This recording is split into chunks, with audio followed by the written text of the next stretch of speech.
Afternoon, everyone. Welcome to the Thursday Talk series on socio-political and economic perspectives of the Capability Building on Innovative Leadership for Legislative Staff, or the CIBILS program. I am Yuki Brito from the Development Academy of the Philippines, and I am pleased to be your host for today's very timely lecture. To formally begin, may I ask everyone to pay courtesy to our flag with the singing of the national anthem. Bayang magiliw, perlas ng silanganan, hanap ng puso, sa dibdib mo'y buhay. Panghihinang, tuyag ka ng magiting. Sa panlulupi, di ka masisingil. Sa dagat ang tulog, sa simoy at sa langit mong lugaw. May dilag ang tula at awit sa paglayang minamahal. Ang isyap ng watawat mo'y tagumpay na nagdidingding. Ang bituin at araw niya kailan pa may di magdidilim.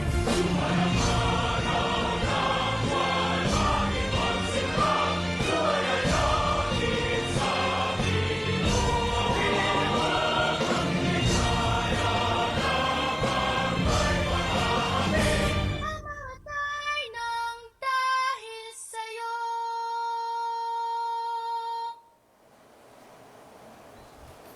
You may now settle down. Thank you. Once again, a pleasant afternoon, everyone. To our participants in Zoom and Facebook, and to our guest here joining us live at the DAP Pasig. We are truly honored that today's lecture is graced by a distinguished set of speakers, bringing in perspectives from the academe, government, labor, and the business and development community. Allow me to recognize those who are here with us already. First, we have Dr. Chester Cabalsa, Director of the Center for Productivity and Quality Management of the DAP. Next, we have Professor Renato De Castro of the Department of International Studies of De La Salle University. Assistant Secretary Reynaldo Cancho, who is joining us online from the Policy and Programming Group of the Department of Economy, Planning, and Development. Next, we have Assistant Secretary Herminia Aguilar Usudan of the Office of the Middle East and African Affairs of the Department of Foreign Affairs. Next, we have Attorney Sonny Matula, President of the Federation of Free Workers. And last but not the least, Mr. Elvin Ivan Uy, Executive Director of the Philippine Business for Social Progress. Welcome, ma'am and sirs. Of course, how can we miss this? Our dear viewers. Joining us in the Zoom room are our participants from the Philippine Congress, including our civil scholars from the Emerging Leaders and Middle Managers tracks. And lastly, of course, those tuning in from our Facebook Live, welcome everyone. To our dear viewers, as early as now, you can send in your questions to our lineup of resource persons. Use the link sent by our team through the Zoom chat and in your respective Viber communities for our civil scholars. And for those tuning in through our Facebook page, please comment your questions on our live stream, and our Facebook admin team will collect them. We will be reserving all your questions for our Q&A later. With all that settled, I hope you are all looking forward to today's topic.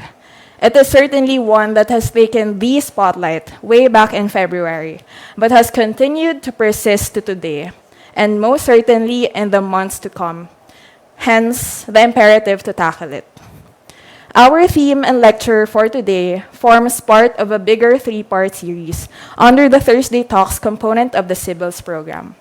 We began last April 16, where we had a comprehensive discussion on the Philippine party list system and the debate surrounding its role in ensuring genuine representation, as well as directions for reform. In that lecture, we concluded not only with renewed vigor to achieve another chapter, a 2.0 in our democratic history, characterized by a reclaimed meaningful representation, but also a reinforced belief on the primacy of an empowered citizenry and of strong institutions in a democracy. Ladies and gentlemen, especially to our scholars, I'd like you to start with that point as we approach today's lecture. From acknowledging a challenged domestic political landscape we broaden our arena outside our borders today. We are confident that with the guidance of our moderator and speakers, our participants from the Philippine Congress will have a deeper understanding of the geopolitical, economic, and policy dimensions of the topic. So without further ado, to facilitate the discussion and ensure that we meet and accomplish our learning objectives today, let me introduce our moderator. The second lecture of this year's Thursday Talk series will be moderated by Dr. Chester B. Cabalsa. Professor Dr. Chester B. Cabalsa is a Filipino security expert, academic, and fellow of the Development Academy of the Philippines, where he serves as director of the Center for Productivity and Quality Management and is the concurrent director for Extension, Linkages, and External Affairs of the Graduate School of Public Management. He is the author of several books on defense and security, including Self-Reliant Defense Posture, published in 2025, Philippine Territorial Defense in 2024, and The Rise of Philippinization in 2021. A former professor at the National Defense College of the Philippines and lecturer at the University of the Philippines, he is a recognized expert on national security, defense, and international political economy, and is frequently featured in local and international media on these issues. Let us all welcome to the stage Dr. Chester.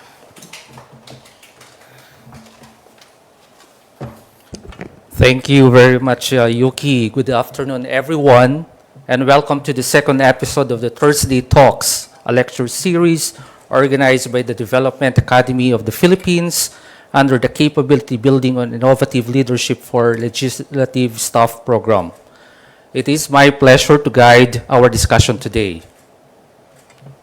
So as our host mentioned, our topic for today centers on an issue that dominated headlines just a few months ago. Surely, tensions among the parties involved did not emerge overnight.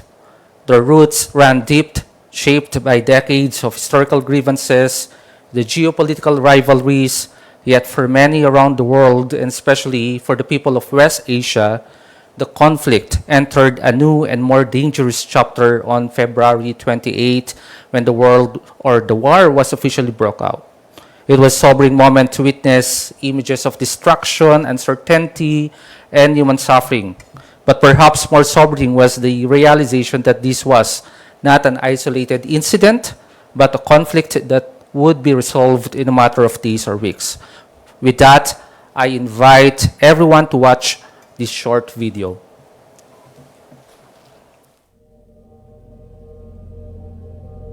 The conflict in the Middle East has been the persistent subject of global news and our social media feeds for months. But with the center of the conflict happening at least 7,000 kilometers away from the Philippines, why should Filipinos care? The answer is simple.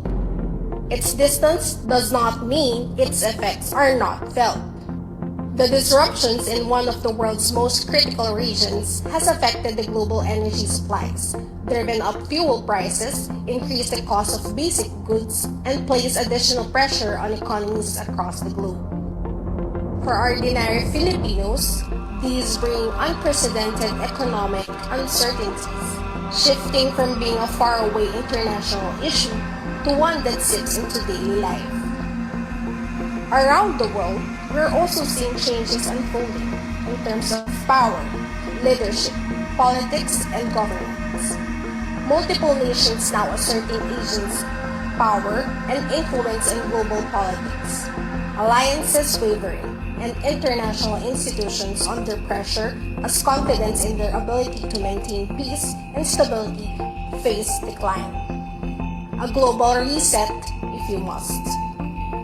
For the Philippines, this presents both challenges and opportunities. How do we respond to the immediate effects of global instability? How do we remain resilient as we navigate these changes? And how do we, as a nation, position ourselves strategically in an increasingly uncertain world? The board is changing. The question is, what is the Philippines' next move? Join us for the second episode of the Thursday Talks lecture series as we explore the evolving conflict in the Middle East, its implications for the Philippines, and what this global reset means for our future. If the video leaves with one message, it is this: the world is indeed changing. The conflict in Middle East reminds us that in today's interconnected world, a move made on one side of the globe can reshape realities on the other. And beyond the immediate impact lies a larger story. We are witnessing a period of transition in the international system. And for countries like the Philippines, standing still is not an option. This afternoon, we hope to better understand both the conflict itself and the broader changes it represents. More importantly, we seek to explore what these developments mean for the Philippines, from their economic and security implications to the strategic choices that lie before us. Because in a time of global reset, the question is not simply what move other players will make next. As our video earlier posits, what should be the Philippines' next move? To help us navigate these issues, allow me to introduce our first session for today. To begin, we must first understand the conflict itself and the broader geopolitical environment in which it unfolds. Our first session examines the roots of the conflict, its implications for regional and global security, and what it reveals about the changing nature of power and international relations today. To guide us through the session, allow me to introduce our first speaker for today. Professor Renato C. De Castro is a professor at the Department of International Studies of De La Salle University and one of the Philippines' foremost scholars on international relations and security studies. A prolific author with over 100 publications on regional security, foreign policy, and strategic affairs. He has been recognized as one of the country's most cited political scientists. In 2024, he received the Sandigan AFP Stakeholder Award for his contributions to advancing public understanding of regional security and its implications for Philippine sovereignty. He earned his PhD in Government and International Studies from the University of South Carolina as a Fulbright Scholar. Let us all welcome to the stage Professor Renato De Castro.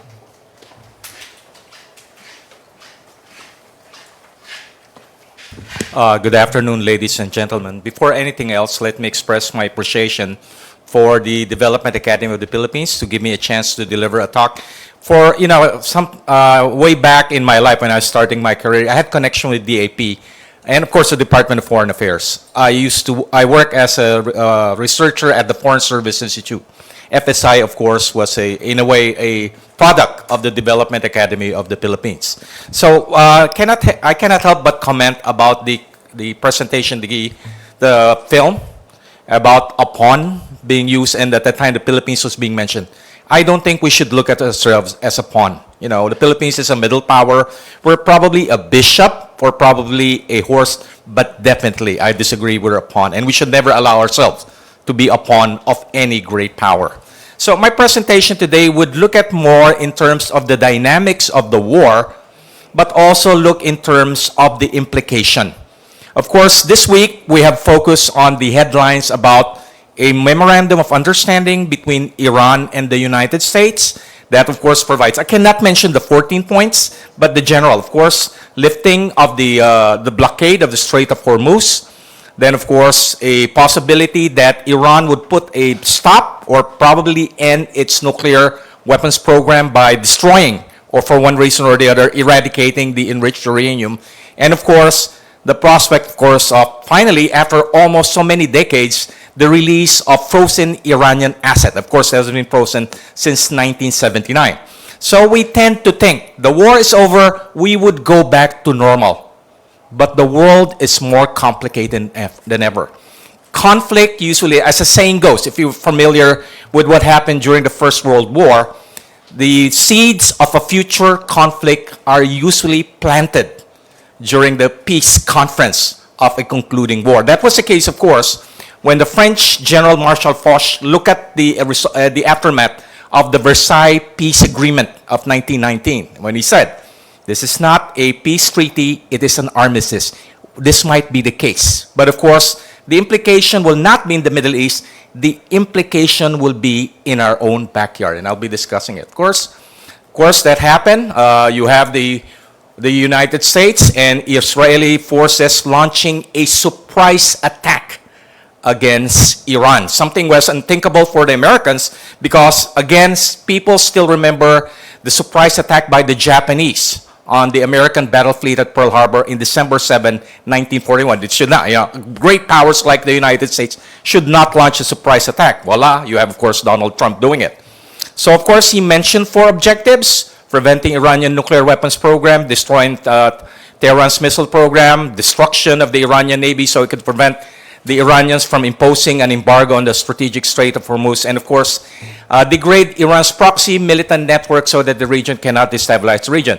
What is conveniently been removed in the statement by no less than Donald Trump is, of course, a tacit objective that was, of course, primarily reflects the influence of Prime Minister Netanyahu, regime change. But of course, it was not mentioned publicly by the United States. 6 weeks into the war, U.S. and Israeli achieved, I would use the term tactical rather than strategic. 3 of the 4 objectives.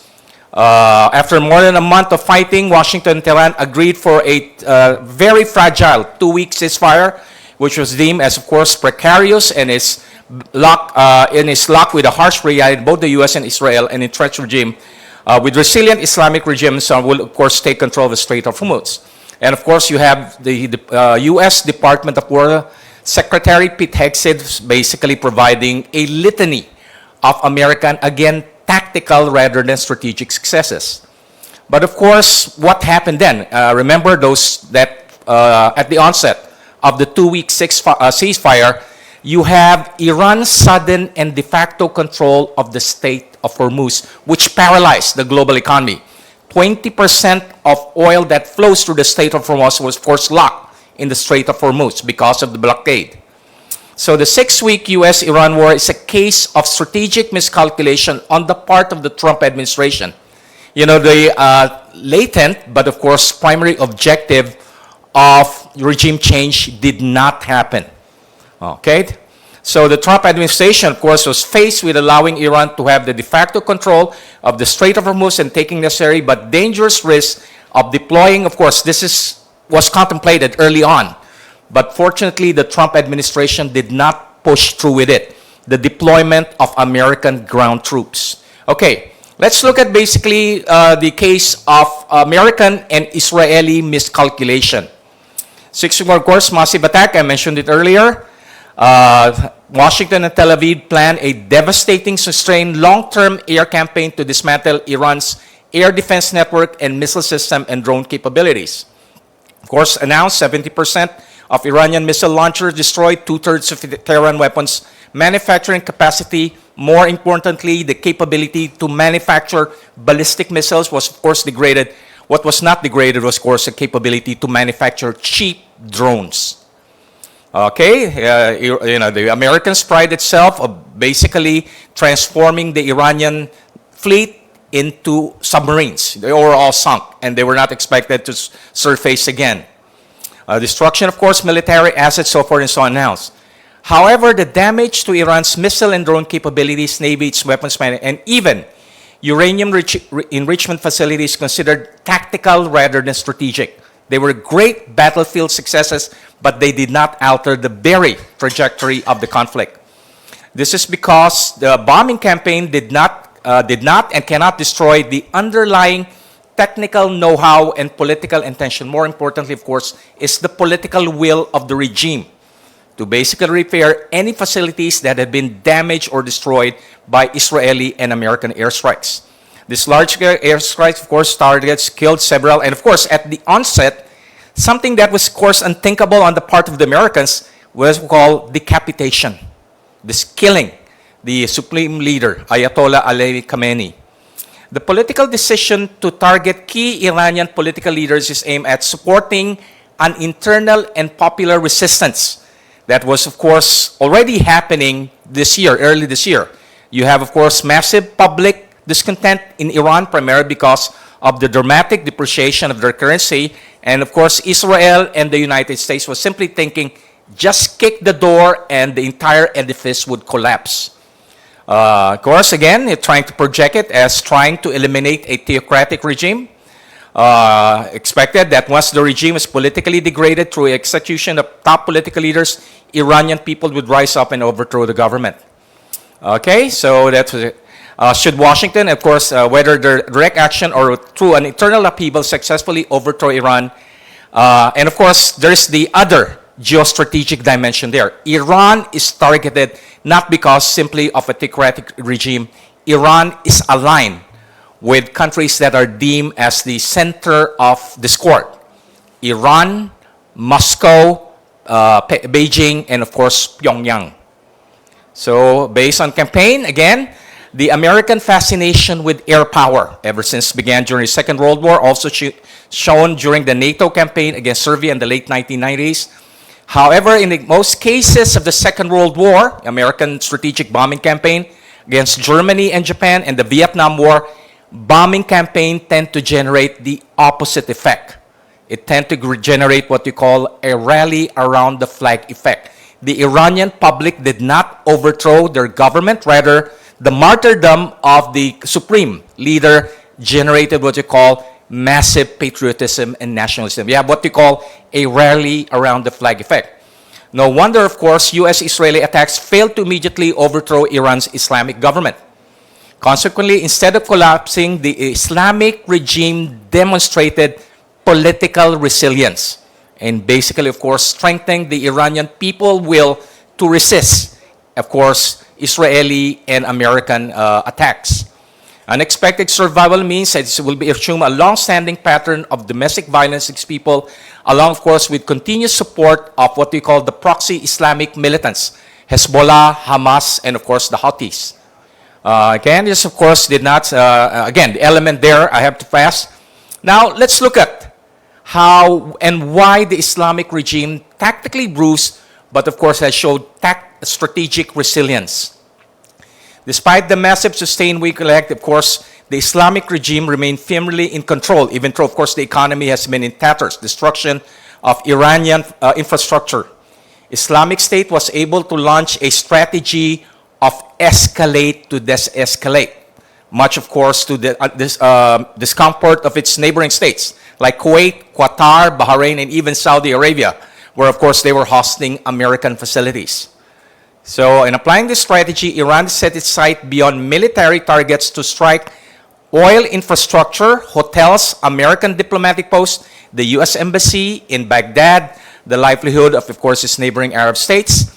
Iran strategically calculated by attacking U.S. allies and partners in the region with, of course, ballistic missiles and drones, and not to mention every country depends on the region oil, it would turn political pressure on the Trump administration. So, despite absorbing massive punishing air attacks from American forces, of course, they were able to attack American facilities and oil facilities in the neighboring states. Of course, also in Hezbollah. But of course, the important coup d'etat that the Iranian regime was able to do was take control of the Strait of Hormuz. Not really taking control, but this is what you call in neighbor parlance a strategy of denial, preventing other countries from using the Strait of Hormuz. Again, I'll just have to breeze to this. Iran did not exercise sovereignty, but of course, it immediately took control of the Strait of Hormuz, despite the fact that its navy had been sunk. They rely on the, the Islamic Guard, what they call mosquito fleet, the use of small boats and drones and ballistic missiles to deny any navy or merchant fleet from using the Strait of Hormuz. Moving, of course, simply shattering to effectively blocking. Of course, I'll just breeze through this. I'm running out of time. So let's look at basically the implication. Let's look at the general overview. By surviving and, of course, generating the image that it could withstand Israeli and American onslaught, Iran was in a position to basically be what I would call the regional leader in the Middle East. Much, of course, to the fear of Bahrain, Saudi Arabia, Kuwait, except Oman, and definitely the United Arab Emirates. Strategically, Iran has had the upper hand. It's prevented any form of regime change by basically ensuring the survival of the regime, Iran was able to show to the world, we are still fighting. Iran still, of course, possesses a stockpile of highly enriched uranium. Of course, again, what I mentioned earlier, Iran's de facto control of the Strait of Hormuz, allowed it to dictate the terms of passage, so forth and so on. But it's not simply the control of the Strait of Hormuz, rather it creates, of course, a playbook for other regional powers, especially the one in our neighborhood, China, to basically copy what Iran did with the Strait of Hormuz. So again, we're talking in terms of the implication. Control of the Strait of Hormuz provide a dangerous template and attractive precedent for big and powerful states to claim strategic contested waterways. Like China right now is already claiming the Taiwan Straits, the South China Sea, and possibly the Luzon Strait in case of a war between China and the United States over our immediate neighbor, Taiwan. So this is, again, the implication we have to draw. Our big, powerful neighbor that recently imposed a sanction against our defense secretary could use the Iranian playbook of taking control of the Strait of Hormuz as a possible promo. And of course, strengthening the axis of discord. Iran was able to survive the Israeli and American onslaught primarily of massive assistance from Russia and, of course, China, strengthening what we call. And of course, that was a fear of many countries here in the region that it could distract the United States from what they call the first island chain. Philippines, Japan, and of course, Taiwan, which of course was prominently mentioned in the November 2025 National Security Policy and of course in the 2026 National Defense Strategy by the United States Department of War. Again, as a point, force aside, just a key point, I'll just go to although the United States did not successfully inflict a strategic defeat on Iran, a number of American analysts are looking at the war as a stress test. Now, what do you mean by this? It's a preparation for a possible more dangerous conflict with China over our nearest neighbor, and that's Taiwan. So the U.S.-Iran war as a stress test for, of course, is a stress test for the U.S. military current capabilities that needs to maintain and develop in defending Taiwan against a possible Chinese armed invasion of the island republic by next year. That's announced by President Xi Jinping. The PLA should be prepared for a possible armed takeover of our neighbor, where you have 250,000 Filipinos by 2027. Hard lesson to learn from war would enable the U.S. military to develop the necessary logistic and strategic capabilities to make China's crossing of the Iran Straits prohibitively costly.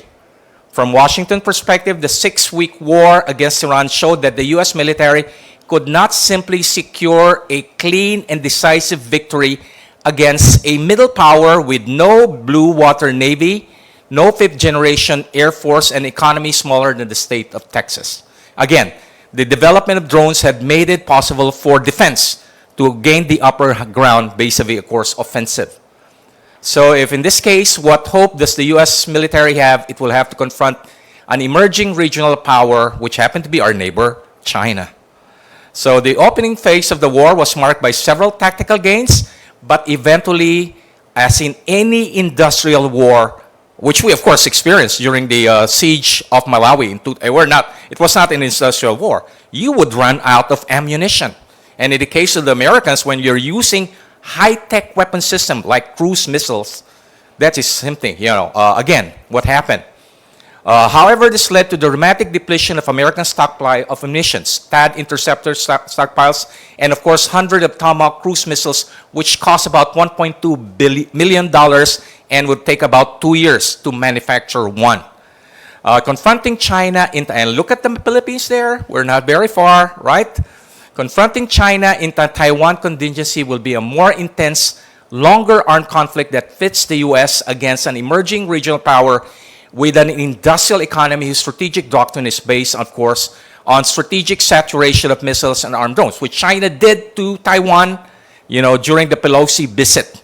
Just at the onset, the first or second month of the current administration. The first crisis that we faced was, of course, the aftermath. In an armed confrontation with the U.S., China could use massive salvo of its ballistic missiles. This aim at exploiting, of course, the symmetry of Chinese and American industrial and strategic capabilities in the first island chain. We're part of the first island chain. In such scenario, of course, we are seeing this happening. Why does the United States want an industrial estate in what we call the Luzon Strait? The U.S. will have to rely on defensive denial capable by using its limited, of course, against Chinese amphibious. And, of course, it would have to rely on its ally. More importantly, of course, Japan, South Korea, and Australia to provide, of course, the industrial base for a possible entrant. Just so you know, is the Iran-U.S. war a trigger or a prelude for a 21st century systemic war among the great powers? So, President Donald Trump, just I think this week or 2 weeks ago, talked about the possibility of deploying American ground troops in Crag Island. Look, of course, supposed to be 90%, but this created, of course, a discord within his cabinet within his supporters, who questioned the idea of taking control of the land, and of course, primarily because planned use of American ground forces creates, of course, fear of massive casualties among American Army and, of course, the Marine Corps. President Donald Trump's political coalition is divided between foreign policy hawks who believe that Iran's nuclear ambition should be contained on the one hand, but on the other hand, you have, of course, the isolationist MAGA, who simply doesn't want to get involved in any war, and, of course, what they call the restrainers. We have to marshal American resources because the fight is not really against Iran. It would be, of course, against China, despite, of course, the Trump-Xi summit just a month ago, which is seen more of a guardrail rather than an effort to really resolve the dispute. And, of course, the fear is it will prevent the U.S. military from focusing in armed contingencies in, of course, the Taiwan Straits. So, again, it should be noted that the war between the United States and Iran is a reflection of an ongoing wider geostrategic tension generated by the great power competition. Of course, right now, just breeze through this. I think I'm running out of time. Outbreak of the U.S.-Iran, and of course, emergence of implication of a possible conflict between the U.S. and its allies versus, of course, Russia and China 21st century. Thank you very much for your attention.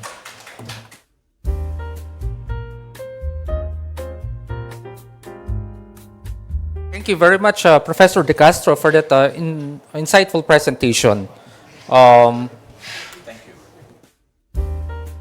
you. Has shown that the conflict in the Middle East is not only a regional tension, but at the same time, it changes the global context in terms of the current conflict and hegemonic rivalry in the world right now.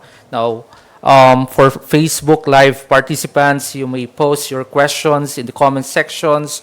Our CBILS staff will consolidate these for the open forum, and those on site and watching via Zoom, our link will be shared again where you can submit your questions. All right? Now, having established the global picture, we now move to the next part of our discussion. If session 1 examined the conflict in the context of changing global chessboard, our next session would ask, how do these developments affect the Philippines? For this part, we have a back-to-back discussion featuring 2 distinguished speakers from the national government. To begin, we will examine how global shocks translate into economic realities for the Philippines, from rising prices and supply chains disruptions to their effects on industries, households, and the broader economic outlook. To deliver this session, I'll now introduce our next speaker. Assistant Secretary Reynaldo Cancio is an experienced economist with over 25 years of experience. He currently serves as Assistant Secretary for the Policy and Planning Group of the Department of Environment Planning and Development, or DepDev, where he oversees the formulation of national development plans and review of key socioeconomic policies concerning social development on agriculture, natural resources, and environment policy, and trade, services, and industry policy. Prior to his appointment, he served as Director 4 of the National Policy and Planning Staff and was a senior economist of the European Union delegation to the Philippines for nearly 15 years. He holds a master's degree in economics and bachelor's degree in business economics from the University of the Philippines. ASEC Reynaldo Cancho will be joining us live via Zoom. ASEC Cancho, the floor is yours. Thank you. Good afternoon to everyone. First of all, I'd like to thank DP for inviting us to this event, allowing us to also share our views on the issue. So if I can, okay. So my task this afternoon is, as the host mentioned, to try and explain what the economic implications are on the Philippines of this conflict in the Middle East. No? So we just quickly show you the outline. You can go to the next slide.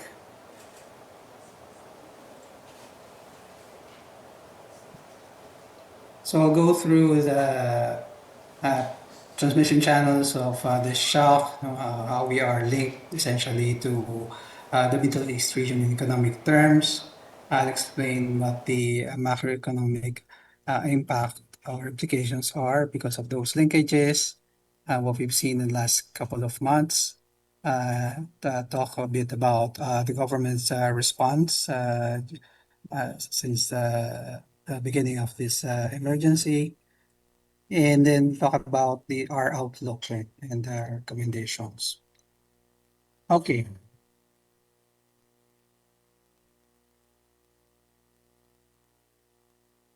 We can move the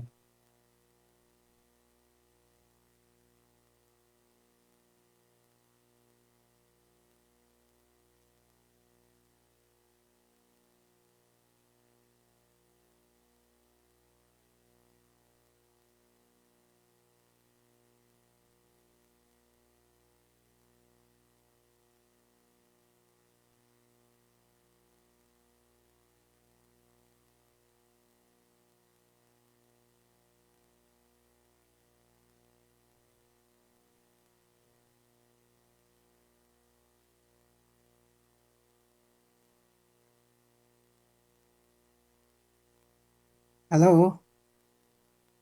Sorry, I think we missed a slide. Can you just go back quickly?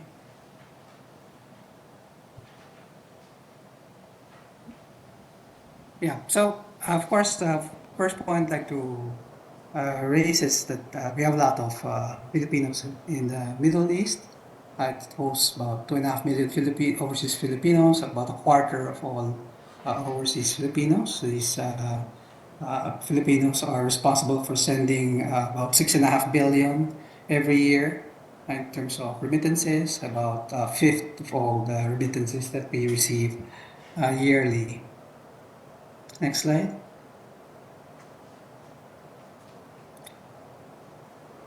So one of the worries, of course, was that this conflict would cause a disruption in terms of remittance flows, setting aside, of course, the very real safety risk to our countrymen. But what we've seen so far is that, in fact, remittances have continued to grow. For the Middle East, you can see the orange line on the left and the orange bars on the right. The growth still remains positive. They have slowed down a bit in March and April, but they remain positive. In fact, for the Middle East, it's higher than average, 2.8% as of April. Next slide. Respect to tourism, we also have tourists coming in from the Middle East, but they only account for about 3% of all inflows. Next slide. So as expected, given the disruptions, particularly in terms of air traffic in that region, There have been double-digit declines in the tourist arrivals from the Middle East, about 19% decline. But again, contrary to initial fears, overall tourist arrivals is still up by about 7.5%. Next slide.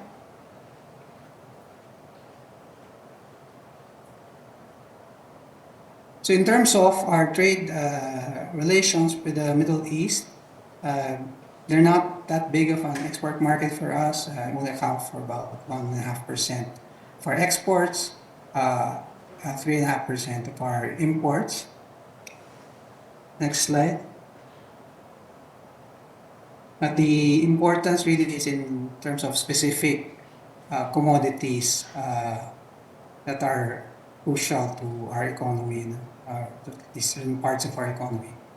As you can see on the screen, the Middle East accounts for about 28% of global crude oil exports, though there are also a number of other large players there, including Canada, US, and Russia.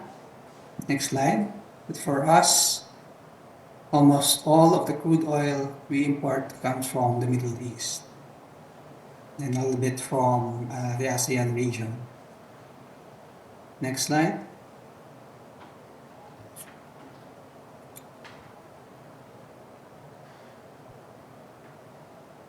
But crude oil exports actually are not the bulk anymore when it comes to our petroleum imports.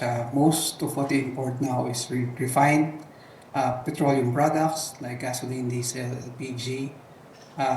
We only have one refiner now, which is Petron. All the others are refining or importing rather, the final refined product.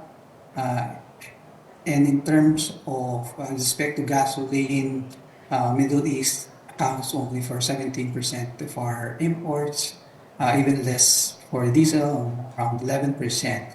It's for LPG where it's still a major supplier, about 28 to 45%. Next slide.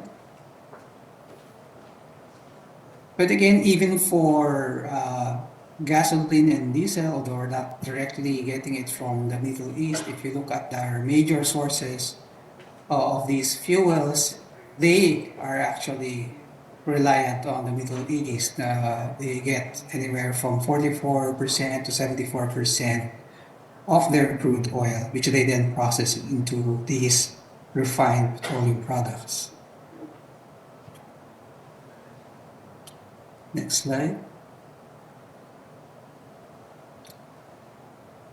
So again, no surprise, given the large role of the Middle East in the crude oil markets, that we saw a large spike in oil prices for Dubai in particular. Dubai crude oil that peaked at close to $170 about 3-4 weeks into the conflict, subsequently declined, and we saw a further relatively rapid decline in the last couple of weeks when talks of a peace deal became more likely.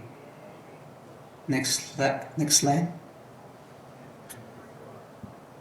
So these shocks fed quickly through to domestic pump prices, as you very well know.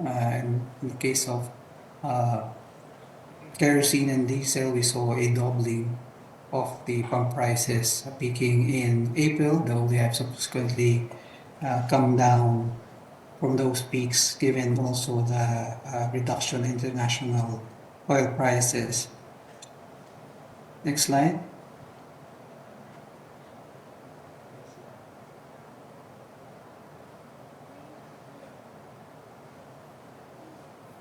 So the other channel that we are affected, through which we are affected by this conflict, is through other inputs that are linked to the petroleum markets. So fertilizer is one of those inputs, mostly the ones that are ammonium based. these fertilizers are not really made out of crude oil. They're mostly processed from natural gas. So that's where the hydrogen is extracted from, combined with nitrogen to produce ammonia, which is the base for a number of fertilizers.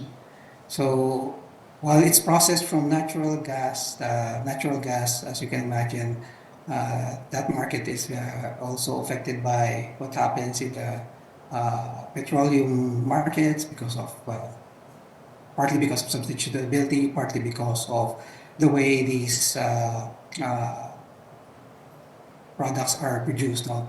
In some cases, they actually come from the same production area. They're produced together, in other words.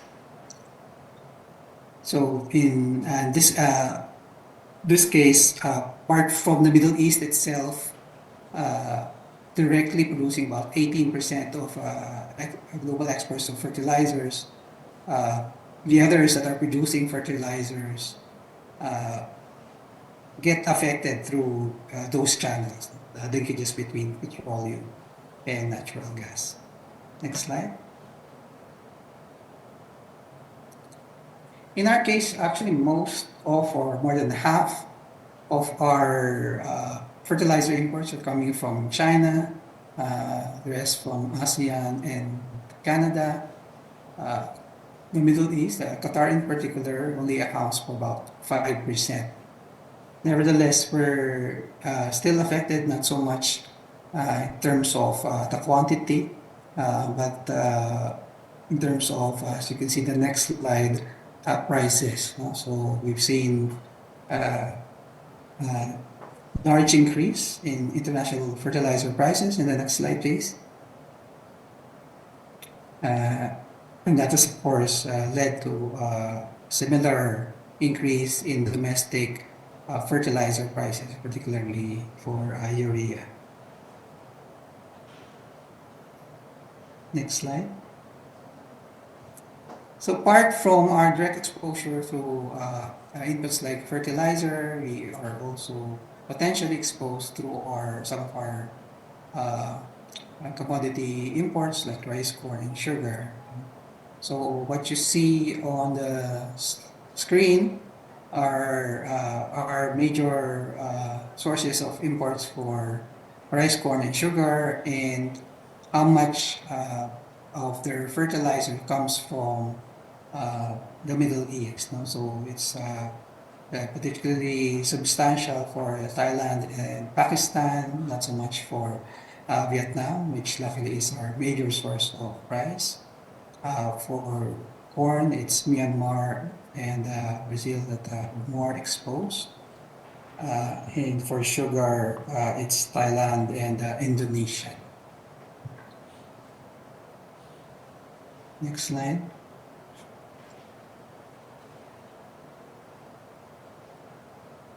So we have, in fact, seen some increase in some uptick in the international prices of rice over the last 2 months. That has caused domestic retail rice prices to further increase up to April, although we've seen some stabilization last month in May. Next slide. For other commodities like corn, and you see in the next slide also sugar, international prices have remained relatively stable, and so have domestic prices. So this is for corn, and you see in the next slide sugar, something similar, relatively broad with some modest declines. Okay, let me now turn to the macroeconomic implications of all these developments. So clearly, one of the fears that we had was an increase in inflation because of the increase in oil prices and commodity prices, and we've seen this in the last couple of months with inflation accelerating from just around 3% back in February, peaking at 7.2% in April, though it has since eased a bit to 6.8% as of last month. You can see in the chart that both food inflation, which is the yellow line, and non-food inflation have been increasing. And in the next slide, you see that's really coming more from non-food. So that's the blue bar on the upper chart. So it's a bigger contributor to that increase in inflation, and within non-food, it's mainly utilities, so energy prices from electricity, for instance, and then of course the transport, because of the increase in fuel and fuel. Okay, next slide. So this increase in prices has also led to a slowdown in economic activities. We've seen GDP growth ease further to 2.8% in the first quarter. We already saw some weakening in the second half of last year, where you will recall we started to get hit by reduced consumer investor confidence because of the flood control controversy, and now because of this Middle East conflict, we've seen growth slow even further. Next slide. So this slide just gives you further details on what has caused that. So you can see that consumer spending has slowed further to 3% in the first quarter of this year. So has private investments. What has actually helped is some improvement in government spending, in terms of government consumption spending, that is up by 4.8% from less than 1% growth in the fourth quarter. Public investments in infrastructure, though still negative, is less negative in the first quarter than it was in the fourth quarter of last year. Exports of goods slowed as well, but there was an uptick in the exports of services. On the supply side, it's the slowdown in agriculture and services that dragged down growth within industry. Industry as a whole improved slightly. It's less negative. The growth is less negative than in the fourth quarter. That's mainly because of improvements in the construction sector, as I mentioned, because of the improvement in public infrastructure spending. But other sectors like manufacturing have slowed down given the global economic conditions. Next slide. So the weakening economic activities, of course, has also affected the labor market from peak of, well, the double-digit unemployment rates that we saw during the pandemic that has really sharply come down to around 4% in the last 2 years, but in the first couple of months of this year, it has picked up again to around 5%, more or less. Underemployment, similarly, had already been reduced from the highs that it saw during the pandemic, but we saw an uptick around 15% in the recent months. Next slide.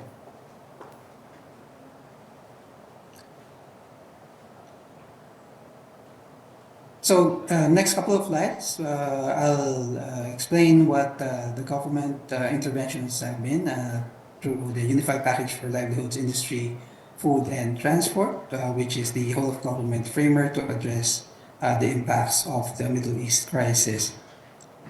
Next slide.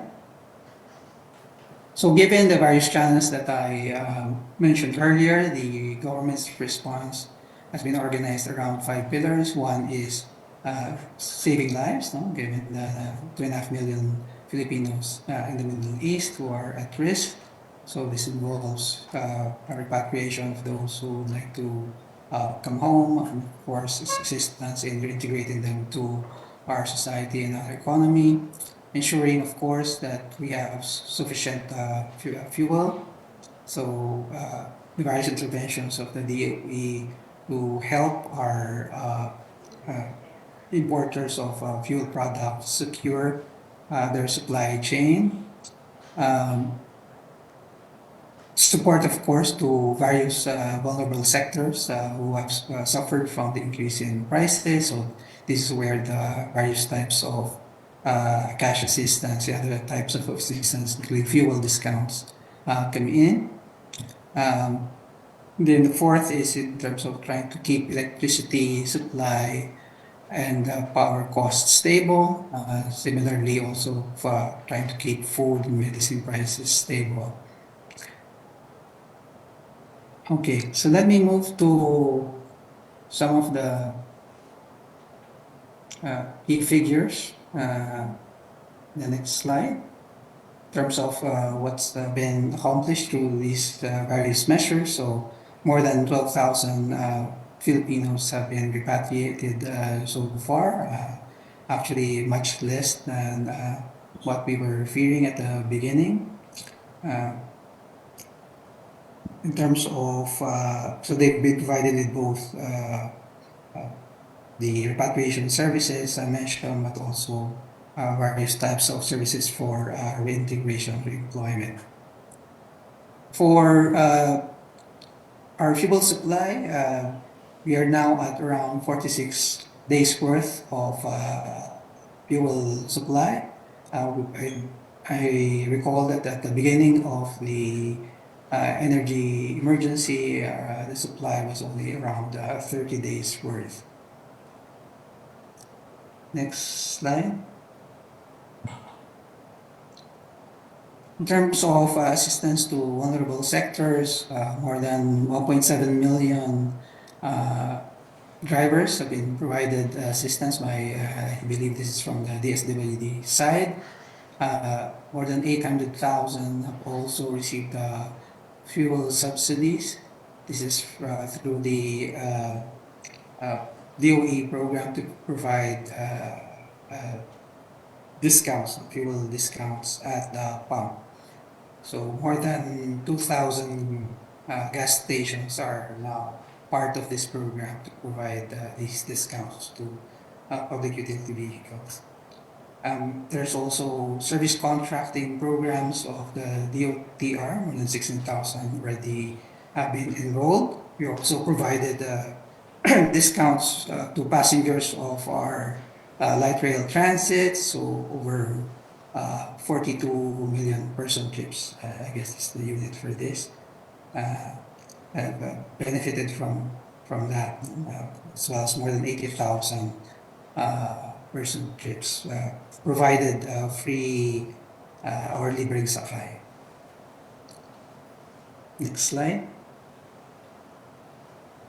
In terms of electricity supply, despite I think there was a short period when we had some disruptions in Luzon, but that was not really supply related as such. That was more a transmission issue, certain lines that failed for some reason. But if you look at the actual supply of electric power, the margins for Luzon are quite healthy. I think around 30% operating margin there. For Luzon, around 20%. It's only in the Visayas where it's a bit more, well, it's a bit thinner around 10%. Next slide. So on food prices, I mentioned already earlier what's happened in terms of overall inflation, in terms of specific interventions. There are now more than 780 Kariwa sites that have been put up to provide access to cheaper food. More than 111,000 POVs and agricultural trucks have benefited from either reduced or free toll fees. The DA has also been working at implementing their fuel assistance for farmers and fisher folk with more than 7,600 beneficiaries already validated. Next slide. So let me now turn to our outlook. Next slide. So as I mentioned, the announcement of these initial agreements and potential final disagreements have positively affected the oil markets. We saw a large decline in the spot prices of crude oil, and in the futures market there are indications, as you can see in this slide, that the market is expecting fuel prices to fall further in the coming months, although this is going to be somewhat slower decline from where we are. So given that improving outlook in terms of petroleum prices, you will see in the next slide that the expectations of most private analysts, if you can go to the next slide, is for a recovery by next year. So this year, the expected growth is around 3.5% GDP growth, accelerating to about 5.5% by next year. Next slide. Of course, no, we are not letting our guards down. We know there are still risks that may emanate from the Middle East region. The agreements have not yet been concluded. There are also lingering weaknesses in consumer and business sentiment from other issues like the flood control issues that started in the second half of last year. We're also facing the El Nino that has already started and is expected to be a relatively strong one. Next slide. So it's going to be important, of course, to continue providing assistance during this energy emergency to the affected sectors. That I mentioned, also to arrest any potential second round effects of these increased or elevated prices over the medium to longer term. Of course, it's important to improve our resiliency towards with respect to these shocks. As I mentioned, we've already seen a deceleration or a decrease in consumer and business confidence starting the second half of this year. So it's important to resolve, improve public's confidence in governance of our country, to improve transparency and accountability. Part of that is by improving the management of our infrastructure projects, so we can assume the implementation of our high impact public infrastructure projects. And I already mentioned earlier the need to prepare for the impact of El Nino, but then also to take advantage of positive developments, including increased investor interest in the Luzon economic corridor. Next slide. So this is my last slide, just to also mention other medium to longer term measures that we will have to take. So mainly to improve our resilience to these types of energy shocks. So, of course, promoting active mobility, other sources of energy, electrification of transport, so also diversification of the sources of our power sector. So moving into not just renewable energy but other domestic sources of energy, I imagine will become even more important. So including geothermal, natural gas, etc. And of course, also improving the way we use these energy sources. So in terms of our efficiency of energy use. Then lastly is strengthening our supply chains. So our previous speaker talked about the geographic bottlenecks that might be taken advantage of by other players in the global community. But apart from those physical bottlenecks, I think we need to be thinking also about the economic bottlenecks that might be taken advantage of. So I'll end here. Thank you very much.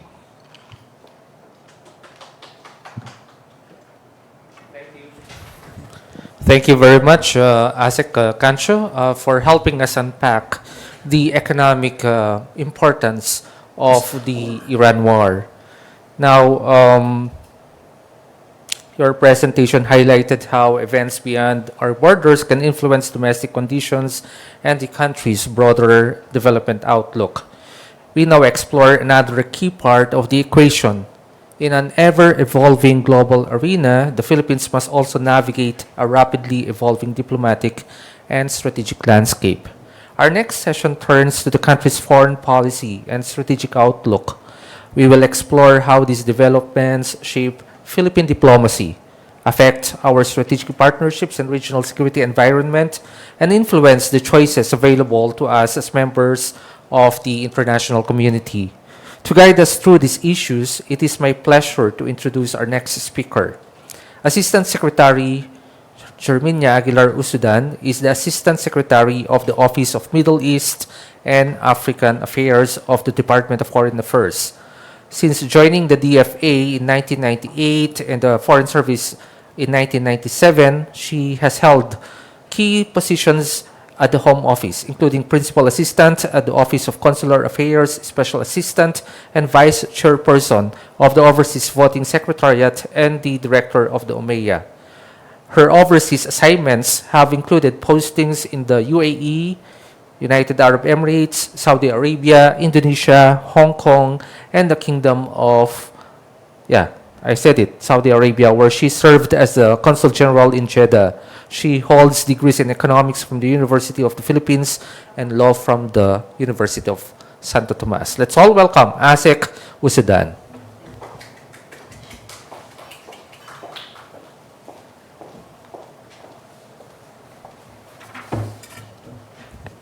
Thank you so much.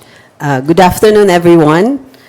First, I would wish to thank the Development Academy of the Philippines for this opportunity to speak to you today, my fellow workers in government, and be part of this DAP CBILS program. My office is in charge of the Middle East and African regions, covering 68 countries. My brief lecture this afternoon will focus on Philippine foreign policy and strategic outlook in relation to the Middle East conflict.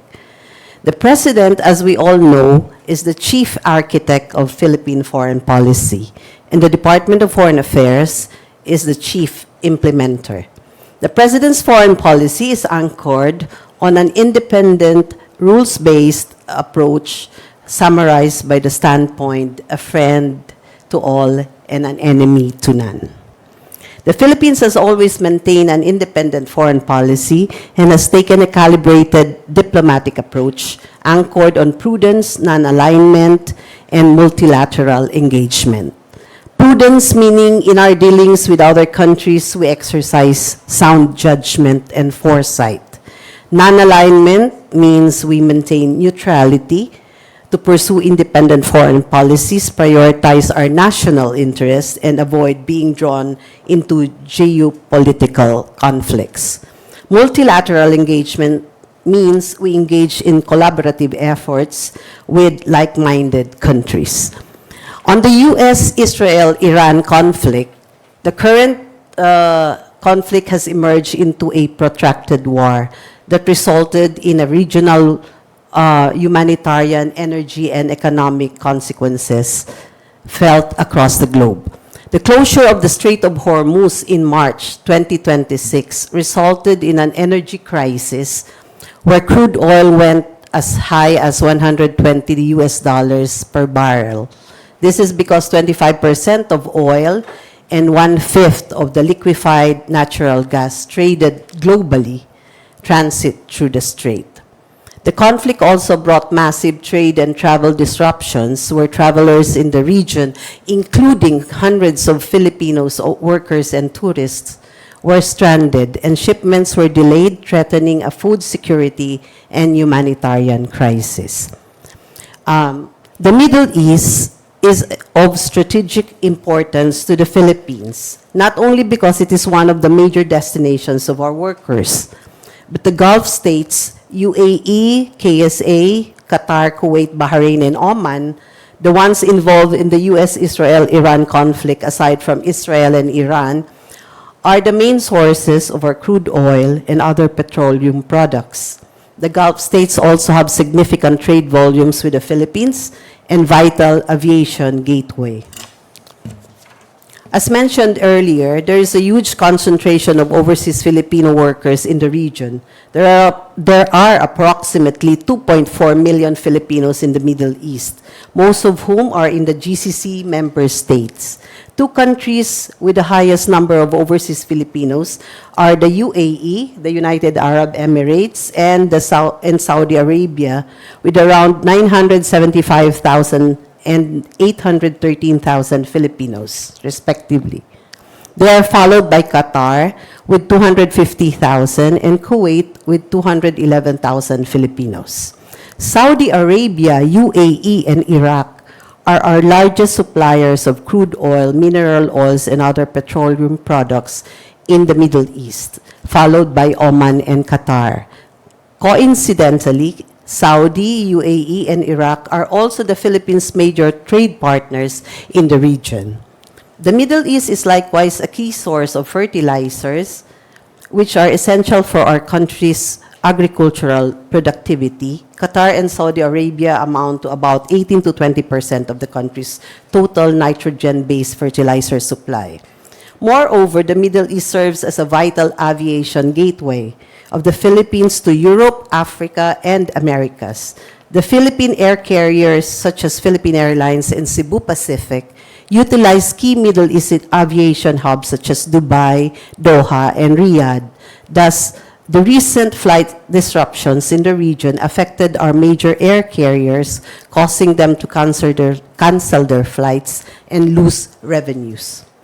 This afternoon's lecture is divided into 7 parts, namely, a brief background on the Middle East conflict, the latest updates and developments, effects of the conflict on the Philippine foreign policy, diplomatic relations, and overseas Filipinos, ASEAN's initiatives related to the conflict. As you all know, we are chair of ASEAN this year.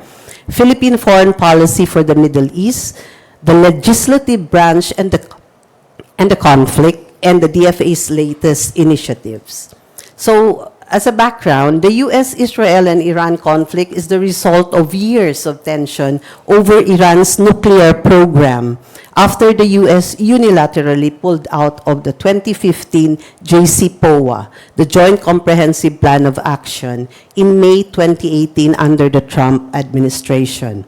The JCPOA was a landmark nuclear agreement between Iran and the 5 members of the UN Security Council, +1, China, France, Russia, UK, US, plus Germany. that was signed in 2015 under the Obama administration and supposed to culminate in 2025, after which all remaining restrictions, monitoring mechanisms, and nuclear-related sanctions on Iran will be terminated. However, the withdrawal of the U.S. from the JCPOA in 2018 triggered Iran's alleged accelerated uranium enrichment, the reimposition by the West of devastating international sanctions on Iran, and a major collapse in transatlantic relations. So on 13 June 2025, Israel, through its Operation Rising Lion and the U.S. Operation Midnight Hammer, launched several strikes targeting Iran's nuclear facilities and military sites due to the alleged nuclear weapon-grade stockpiles, meaning uranium enriched to 60%, which was denied by Iran. These strikes happened after the fifth round of the Oman-mediated talks and just days before the sixth round of talks between the U.S. and Iran on the latter's nuclear program. Subsequently, a ceasefire was announced 12 days later, which ended the military escalation. And this conflict has since been referred to as the 2025 12-day Israel-Iran war. However, 8 months later, on February 28, 2026, the U.S., through its Operation Epic Fury and Israel's Operation Roaring Lion, carried out what they referred to as preemptive strikes against Iran, allegedly due to the latter's threat to U.S. military facilities in the region. The attacks on Iran targeted military and nuclear facilities. However, the attacks also killed 120 innocent students in Minab city, eliminated the supreme leader Ayatollah Ali Khamenei, and killed several senior Iranian military officials. These attacks were launched after the U.S. and Iran just ended the third round of talks in Geneva on Iran's nuclear program, once again mediated by Oman. Iran retaliated with missile and drone attacks referred to as Operation True Promise 4 on Israel and U.S. military facilities across the Gulf region, thus affecting the Gulf states where there are U.S. military bases. Israel launched attacks on Lebanon, targeting Hezbollah and its assets. Hezbollah in Lebanon, Houthis in Yemen, and Hamas in Palestine are considered affiliated with Iran.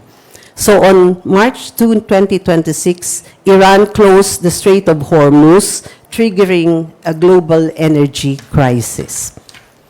A joint ceasefire was announced on April 8, 2026, and later on April 21, the U.S. unilaterally announced the ceasefire extension until negotiations are conducted and concluded. There have been several exchanges of draft peace plans between the U.S. and Iran through Pakistan this time. Various accounts suggested that Qatar is also assisting in brokering a peace agreement between Tehran and Washington. Based on reports, the peace negotiations revolve around the following key issues. Number one, Iran's refusal to terminate its nuclear program. Number two, access to and control of the Strait of Hormuz. Number three, Iran's support for its so-called regional proxies across the Middle East, the Hezbollah, Houthis, and Hamas. There are also Iran's demands for war reparations, sanctions relief, and unfreezing of its assets. It is also noted that the U.S.-Israel-Iran conflict is closely tied with the hostilities in Lebanon. Iran insists that Lebanon should be part of the ceasefire agreement. A U.S.-brokered ceasefire between Israel and Lebanon took effect in April 16. It has been extended twice, but both sides have repeatedly accused each other of violations. Despite the ceasefire, Israel's strikes on southern Lebanon and Beirut continued as it seeks to eliminate Hezbollah. Based on figures released by the Lebanese government, Israel attacked attacks in Lebanon have killed more than 3,700. The number of injured is estimated at 11,400. What is the latest updates the latest updates and developments on this conflict? On Sunday, June 14, Pakistani Prime Minister Shehbaz Sharif, a mediator alongside Qatar officials, announced that the U.S. and Iran declared the immediate and permanent termination of military operation on all fronts, including Lebanon.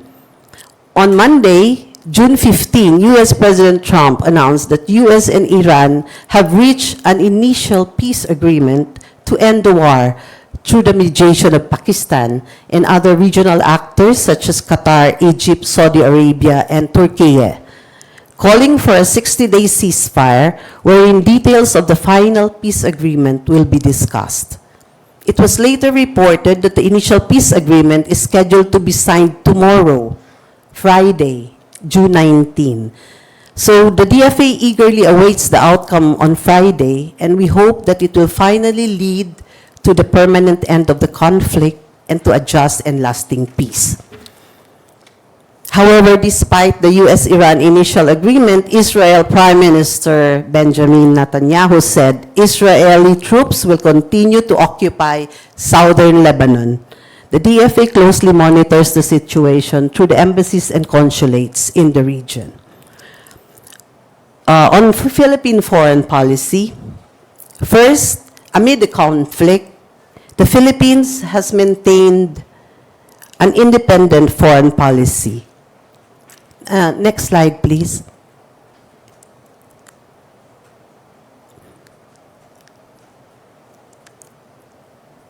Second, it has Second, it has taken a calibrated diplomatic stance anchored on prudence, non-alignment, and multilateral engagement. Third, in high-level meetings with bilateral partners and in the multilateral fora, the Philippines articulates its balanced position on the different conflicts in the region, aligned with its independent foreign policy. In several official statements of the Philippines, it expressed de-escalation and the immediate cessation of hostilities, respect for sovereignty, maintenance of stable, open, and reliable global energy supply, protection of seafarers, and for the parties to the conflict to resolve their differences through peaceful means. Fifth, the Philippines also joined international calls and diplomatic efforts, initiatives aimed at permanently ending hostilities. However, the Philippines finds it prudent not to condemn any party to the conflict. This is to safeguard Philippine core interests in the region, including the safety and welfare of Filipino seafarers and migrant workers, and security of the country's energy supply. Sixth, on the Israel-Palestinian conflict, the Philippines called for the end of hostilities in Gaza, respect for international law and the UN Charter, and unimpeded delivery of humanitarian assistance to the Gaza Strip. The Philippines supports the two-state solution, which envisions the peaceful coexistence of the independent and sovereign states of Israel and Palestine with well-defined borders. On September 12, 2025, the Philippines voted, together with 141 nations, on the UN General Assembly Resolution New York Declaration. This declaration outlined a post-conflict roadmap for the two-state solution and the establishment of a sovereign Palestinian state. Similarly, in 1947, the Philippines also voted in favor of the UNGA Resolution 181 and was the only ASEAN or Asian nation which supported the establishment of the State of Israel and the partition plan for Palestine. Effects on Philippine diplomatic relations. The Philippines was able to maintain good and strong relations with all nations, including all actors involved in the current conflict, namely the US, Iran, Israel, and the Gulf countries. Bilateral relations with the US remain strong. Our country's long-standing strategic partnership includes bilateral security alliance, extensive military cooperation, close people-to-people ties, and many shared strategic and economic interests. During the bilateral meeting between the Philippine Foreign Secretary Maria Teresa P. Lazaro and her American counterpart, State Secretary Marco Rubio, last June 5 in the U.S., both sides reaffirmed the commitment to strengthen economic cooperation, maritime collaboration, and regional security. Bilateral relations with both Iran and Israel are long-standing and are based on hard geopolitical realities in the region. Both countries are important to the Philippines in their own way. Iran as a significant oil producer, and Israel, a state that the Philippines has supported since its establishment. Bilateral relations with the Gulf states remain strong. The Gulf is home to around 2.4 million Filipinos, and our robust ties are grounded on enduring people-to-people connections spanning many decades. We strengthen bilateral ties through political consultations and pursuing cooperation in trade, investment, and other areas of mutual interest. Despite strong U.S. relations, the Philippines has taken a pragmatic approach on the Strait of Hormuz. On April 2, DFA Secretary Lazaro, in a phone call with Iranian Foreign Minister Abbas Araghchi, was able to achieve the designation of the Philippines as a non-hostile country in order to ensure the safe, unhindered, and expeditious passage of Philippine flag vessels, energy shipments, and Filipino seafarers through the Strait of Hormuz. What is the effect on overseas Filipinos? At the very start of the February 2026 conflict, the President issued an instruction to prioritize the welfare and safety of Filipinos affected by the conflict, to bring home safely all those who want to be repatriated. The Philippines immediately implemented a repatriation plan through the DFA and DMW for all Filipinos stranded in the region. The alert level system had to be revised to adapt to the situation. As you all know, we can only repatriate under existing law, under alert level 3, that is voluntary repatriation, and alert level 4, that is mandatory repatriation. But in this case, even though the Gulf area is under alert level 1, we started repatriating Filipinos back home. So the Philippine government has adopted an all-government approach, DFA, DMW, MWO, OWA, DSWD, and DOH to protect the 2.4 million Filipinos in the region. Under RA 11641, signed in December 2021, the DMW is in charge of repatriating Filipino overseas workers, while the DFA takes charge of the rest of the Filipinos overseas, tourists, students, dependents, and other non-workers. As of June 2026, DMW repatriated 10,143 workers, dependents, and stranded OFWs, while the DFA was able to repatriate 1,759 non-OFWs, primarily stranded tourists. On ASEAN, allow me to provide you with the various initiatives of the ASEAN related to the crisis. As you all know, the ASEAN meetings have only reached midway, and it is expected by November of this year, during the ASEAN Leaders Summit, that we will see the final outcome of these initiatives. In the meantime, the Philippines, as the current chair of ASEAN, facilitated the issuance of the ASEAN Foreign Minister's statement expressing serious concern over the escalation of the war, calling on all parties to respect international law and the UN Charter. The Philippines also led the bloc's regional response to the crisis, which is anchored on 3 urgent priorities, namely, number 1, ensuring regional energy security and resilience, number 2, stabilizing food security, and number 3, the safety of ASEAN nationals. On regional energy and security resilience, we called for expediting ratification of the ASEAN Petroleum Security Agreement, And the leaders also affirm support to operationalize the ASEAN power grid. On food security, the ASEAN leaders in particular called for the swift ratification of the upgraded ASEAN Trade in Goods Agreement, which seeks to modernize regional trade rules and reduce non-tariff barriers. On the safety of ASEAN nationals, the leaders stressed the importance of stronger coordination among ASEAN foreign ministries and consular posts to ensure timely assistance, evacuation, repatriation, and reintegration of affected ASEAN nationals.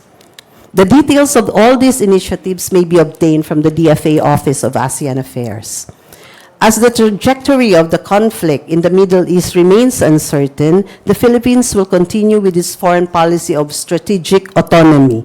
The Philippines will continue with its quiet and strategic diplomatic initiatives to promote the safety and welfare of Filipino seafarers and migrant workers and security of the country's energy supply. The Philippines will also continue to affirm its long-standing support for the two-state solution, which envisions the peaceful coexistence of the independent and sovereign states of Israel and Palestine. On the legislative branch, the executive and legislative branches of the Philippine government enjoy a symbiotic relationship, a long-term mutually beneficial relationship that allows both to succeed. Upon the declaration by the President of the state of national emergency under Executive Order number 110, the Philippine Congress acted swiftly and in record time enacted the following important legislations that allowed the executive branch to create a clear roadmap to recovery. For the Senate, Senate Resolution 350 was enacted, creating the Protect Committee. The Protect Committee, or otherwise known as the Proactive Response and Oversight for Timely and Effective Crisis Strategy, is chaired by Senator Sherwin Gatchalian and is mandated to study, review, assess National Contingency Plan from the executive branch. For the House of Representatives, House Bill number 8418 was enacted, otherwise known as the Fuel Excise Tax Suspension Bill. The House Committee on Ways and Means approved in March 2026 a consolidated bill that would allow the President to suspend or reduce excise tax on petroleum products up to 6 months. These legislative actions empowered the executive to implement various initiatives to combat the crisis in the Philippines. The executive provided measures which included fuel subsidies for the transport sector, farmers, and fisher folks, among others. The DFA latest initiatives.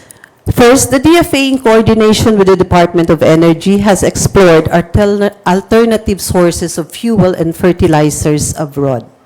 Second, the DFA, through the Philippine Embassy in Washington, explored oil sourcing from U.S.-sanctioned countries, namely Russia, Iran, and Venezuela. After the DFA was able to successfully secure a waiver from the U.S., Petron Corporation, the country's sole oil refinery, purchased 2.48 million barrels of Russian crude oil, with the first batch of over 700,000 barrels delivered to the Philippines in the late March 2026.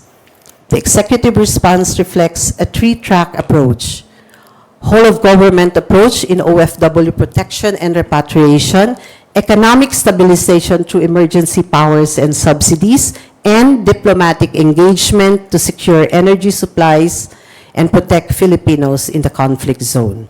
We present to you today the current situation in the Middle East to allow better understanding and appreciation of the foreign policy initiatives of the executive branch, and also to allow you to see the positive impact that the legislative branch have made on the measures implemented to combat the crisis. I hope you find this brief lecture useful, and the DFA looks forward to strengthening collaboration and cooperation with the legislative branch for future undertakings. Thank you very much, and good afternoon.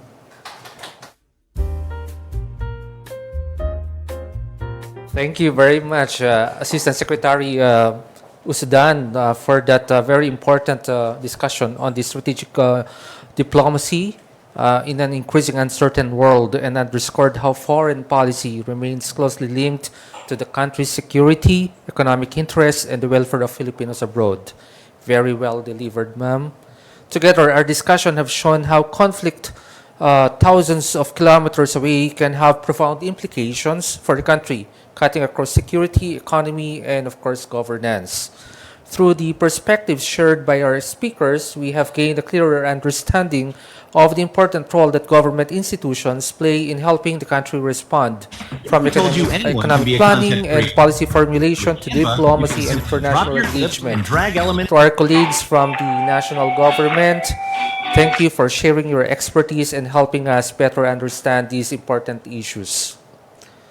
Yet, of course, the story does not end with the government. The effects of global disruptions are ultimately felt by businesses, workers, communities, and citizens. Understanding these realities is equally important if we do develop responses that are both strategic and grounded. To help us ground these discussions in sectoral realities, we now turn to our reactors, who will share their perspectives on the issues raised by our speakers and what these developments mean to the communities and stakeholders they represent. But before that, let's have a 5-minute health break. So we'll see you shortly, okay?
We have around 154 attendees in the Zoom right now and a good number in our FB live stream as well. A full house, and I'm expected to continue our conversation this afternoon. We now move to the next part of the program featuring our reactors. To begin this segment, we turn to the business and development sector. As discussions have shown, global developments are not confined to global politics and diplomacy. It is also ultimately affects the enterprise, industries, and communities here at home. To share his insights on these issues, we are pleased to welcome our first reactor.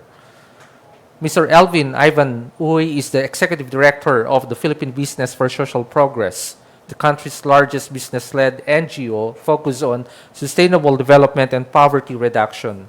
He also serves as trustee of the Association of Foundations, the Caucus of Development NGO Networks, and Restart Microenterprise, and is a member of the EDCOM, the Second Standing Committee on Early Childhood Care and Development and Basic Education.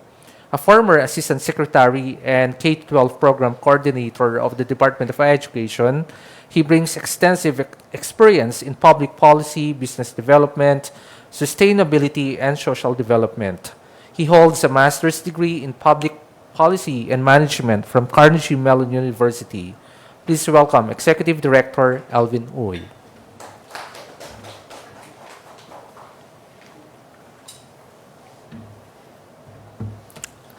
Again, thank you to DAP for the invitation. Magandang hapon po sa ating lahat. A June 2026 UN Development Program policy brief warns that the Philippines' development gains remains fragile despite years of progress. Nearly 3 in 10 Filipinos are still at risk of falling back into poverty, showing how vulnerable many households are to global shocks and economic crises. The impact of the Middle East conflict is already being felt at home. Disruptions in the Strait of Hormuz have slowed our GDP growth to only 2.8% during the first quarter of 2026, weakened our peso to record lows, and led international credit ratings to downgrade our country's outlook to negative. This highlights how global conflicts can quickly affect jobs, prices, and economic stability in the country. My reaction focuses on how this crisis pushes us to take a closer look at the pressures affecting both the business but also the social development sectors, and what these shifts are revealing about the real challenges and vulnerabilities we are all having to face. Let us first look at the challenges facing the business sector. Restrictions in key shipping routes such as the Strait of Hormuz, have pushed oil prices to nearly or more than $100 per barrel in the last few months, though it has stabilized in the past few days. As a result, inflation in the Philippines rose sharply from only 2.4% in February to more than 7.2% in April and about 6.3% last month. Diesel prices increased by more than 122%, while gasoline prices rose by nearly 60%, driving up transportation and operating costs for businesses. These higher costs have disrupted supply chains and reduced consumer spending, with household consumption slowing to 3%, its lowest level since the pandemic recovery. For businesses, this means higher logistics and utility expenses, weaker consumer demand, and growing pressure on operations. In addition, because the Middle East remains a critical manufacturing hub for fertilizers, we have witnessed a cascading global shockwave with urea prices experiencing a massive surge and global fertilizer costs projected to rise by an average of 31% in 2026. For our agribusinesses and local food manufacturers, this means input costs are climbing drastically, directly impacting corporate margins and forcing a painful pass-through of costs to an already wary consumer base. This brings me now directly to the front line that I navigate every day, the social development and non-government organization and civil society sector of our country. When a global political crisis happens, non-profit organizations face a unique set of challenges. On one hand, global crisis makes funding less stable. International aid is often moved to urgent conflict or disaster response, while donor countries also reduce or slow down aid because they are dealing with higher costs and problems within their own economies. On the other hand, large corporations are increasingly bound by formal ESG, environment, social governance, reporting metrics that keep their institutional corporate citizenship or corporate social responsibility funding secure but also limited. And these foundational warnings remain that if operational pressures from the Middle East conflict drag on for too long, standard programs on CSR and corporate citizenship across the broader business sector run a risk of being delayed as companies shift to more survival mode. While an NGO's funding stream may flatten, the cost of programs delivery skyrockets. We execute development programs across far-flung, off-grid, geographically isolated, and disadvantaged communities and areas. Inflation directly drives up our domestic logistics, fuel, and community distribution costs. For a lot of nonprofit and service delivery organizations, multi-year fixed currency grants or corporate-funded projects are increasingly eroded by local inflation, meaning the same grant is now at risk to deliver significantly fewer resources than originally budgeted. At Philippine Business for Social Progress, PBSP, this has prompted us to re-strategize certain operational activities, particularly on monitoring and evaluation. Instead of expanding on-the-ground visits, we are finding more efficient ways to monitor programs through stronger engagements with local partners and the use of alternative monitoring approaches that help us maintain impact while managing costs. Overall, the same UNDP report warned that the real risk extends beyond rising prices. If support is delayed or poorly targeted, vulnerable families may be forced to skip meals, postpone medical care, or interrupt their children's education. The UN further emphasized that government action should focus on preventing short-term economic shocks from turning into long-term setbacks in human development. Along with that, UNDP warned that rising fuel, freight, and fertilizer costs could threaten food security by increasing production expenses for farmers. Regions with weaker development indicators and limited fiscal capacity, including the Bangsamoro, Bicol, Mimaropa, Visayas, and parts of Mindanao, are especially vulnerable. The latest UNDP policy brief urges policymakers to maintain price stability, diverse energy supplies, expand targeted social assistance, and strengthen support for farmers, workers, and small businesses. Here are a few policies that we can revisit as part of the immediate policy action. First, it may be somewhat controversial, the Philippines could accelerate the development of a Philippine Strategic Petroleum Reserve to complement the existing Minimum Inventory Requirement, or MIR. While the MIR provides a baseline buffer through private sector inventories, it remains a commercial mechanism that offers limited government control during supply disruptions and shocks. Establishing a state-controlled reserve will strengthen energy security, improve emergency response capabilities, and reduce our country's vulnerability to geopolitical shocks and global supply chain disruptions. The government should also strengthen and expand our fertilizer discount voucher program by scaling direct-to-farmer subsidies through accredited local merchants and leveraging the registry system for basic sectors in agriculture for accurate targeting. This approach ensures timely assistance to legitimate smallholder farmers, reduce leakages, stimulate local rural economies, and help sustain agricultural productivity amid rising input costs. The Middle East crisis has also driven global oil prices for the past several months, weakened the peso, and pushed inflation above our targets, leading institutions such as the World Bank and ADB to downgrade the Philippine growth outlook. For micro, small, and medium enterprises, or MSMEs, which account for more than 99% of businesses and private establishments in the Philippines, this translates to higher operating costs, tighter margins, and reduced resilience to shocks. Beyond government interventions, the private sector can help strengthen resilience through supply chain support, expanded access to capital, digital transformation, and energy efficiency measures. This includes improving MSME supply chains through faster payments and local sourcing under the DTI Go Negosyo Kapatid Angat Lahat framework, complementing that department's 4 billion peso MSME business fund and expanding support for OFW-led enterprises.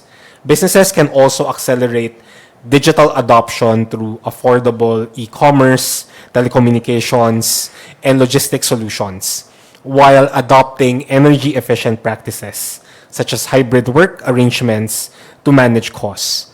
And lastly, to add, based on the DepDev presentation earlier, under the Uplift framework, the business sector can further support resilience by integrating MSMEs, farmers, and transport partners into value chains, improving logistics efficiency through public-private coordination, stabilizing prices of essential goods, and reducing energy consumption via hybrid or flexible work setups.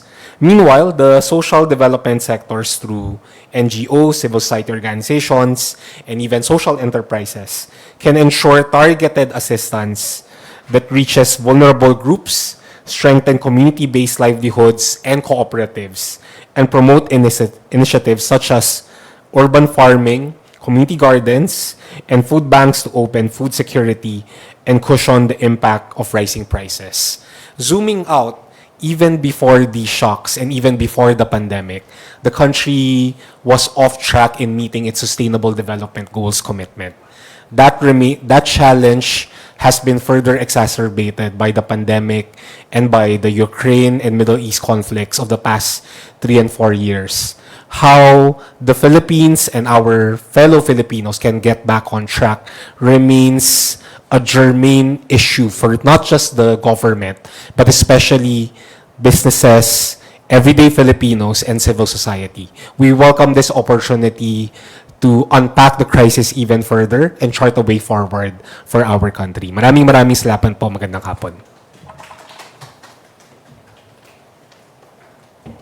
Thank you very much, Director Uy, for sharing valuable insights. Your reflections underscore how global disruptions extend beyond geopolitics and policy discussions.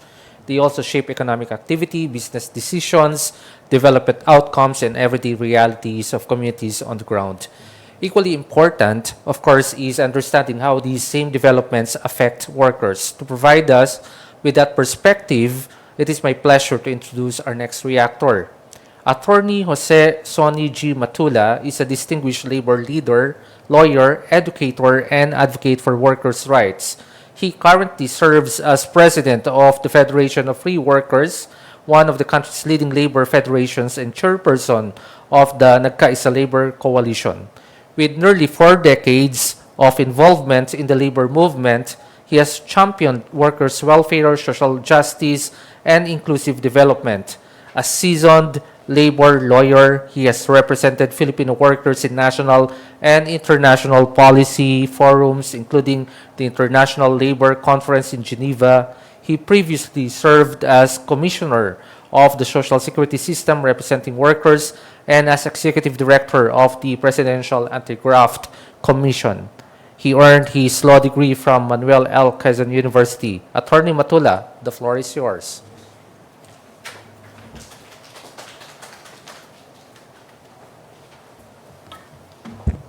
Thank you, Chester, for the introduction. I remember when I was in the College of Law in a university in Quiapo. Kaya batang Quiapo ako. Our professor pounded on the song of John Donne when he said, "No man is an island." So probably we can say no woman is an island also at the same time. So no country can exist sufficient unto itself without considering the global trend that we are now. So a time of global reset. My reaction will cover 3 parts. The first one is on the stand on the trade unions with respect to the current conflict and the current global situation. And the second part is on some broad stroke recommendations of the trade unions. And the third part is some concluding remarks. The trade union movement, with respect to the current situation, we look at the stand of the International Trade Union Confederation and the global unions, the Building Wood Workers International, Education International, Industry All, the International Transport Federation, which we are the Federation of Free Workers, and some members of the Nagkaisa Labor Coalitions are part. We look at the war with very stressing concern. And our general response has been consistent: oppose war, defend peace, and protect workers who inevitably bear the economic and human cost of armed conflict. The global centers like the ITUC condemned the bombing campaign against Iran as irresponsible and illegal, while at the same time, we condemned the retaliatory attacks and calling for an immediate ceasefire and renewed peace negotiations. The ITUC Asia Pacific echoed the same stand, stressing that sustainable peace cannot be achieved through force and must rest on international law, human rights, and multilateral cooperation. For the Philippine labor organizations, such as the Federation of Free Workers and the Nagkaisa Labor Coalition, while we are not that strong in the international global forum, we issued statement framing that the war is not compatible with labor long-standing view that the workers shall be protected in all places. Military victories are often temporary, but people's aspiration for sovereignty, security, democracy, and social justice must be the primary concern. The surprise war may have left Iran tactically bruised, but it also showed that military might alone cannot impose a lasting political settlement. Workers reject the false choice between bombs and submission. The only durable victory, we believe, is peace founded on international law, respect for sovereignty, and social justice. We heard Professor Rene that despite heavy losses and a U.S.-Iran ceasefire framework, Iran remains politically and strategically resilient. An analyst also note that the war did not decisively dismantle Iran's regional influence, its armed capability, or bargaining power, while Gulf states are recalibrating their security strategies and doubts about military solutions. The ceasefire and memorandum of understanding signed in principle this week are intended, of course, to open a 60-day negotiation period, though major issues including sanctions, nuclear policy, and regional security remain unresolved. The workers stand on this matter. One is no worker benefits from war, and workers pay through inflation, displacement, and loss of life. Second, international law must govern relations among nations regardless of military strength. Three, diplomacy is not weakness. It is civilization's alternative to perpetual war. The fourth one is lasting peace requires justice, including respect for national sovereignty and human dignity. Wars are won on battlefields, but peace is won at negotiating tables. Iran may tactically boast, Israel may claim military gains, and Washington may declare success. But unless the roots of conflicts are addressed, no one truly wins. Workers everywhere have a greater stake in peace than in victory. The Middle East conflict is not merely another regional war. It is a signal that the post-Cold War order is giving way to a more fragmented, multipolar, and uncertain world. The Philippines cannot remain a passive spectator. This is a time of, as we said, global receipt. For the Philippines, the challenge is not only geopolitical, it is economic and social.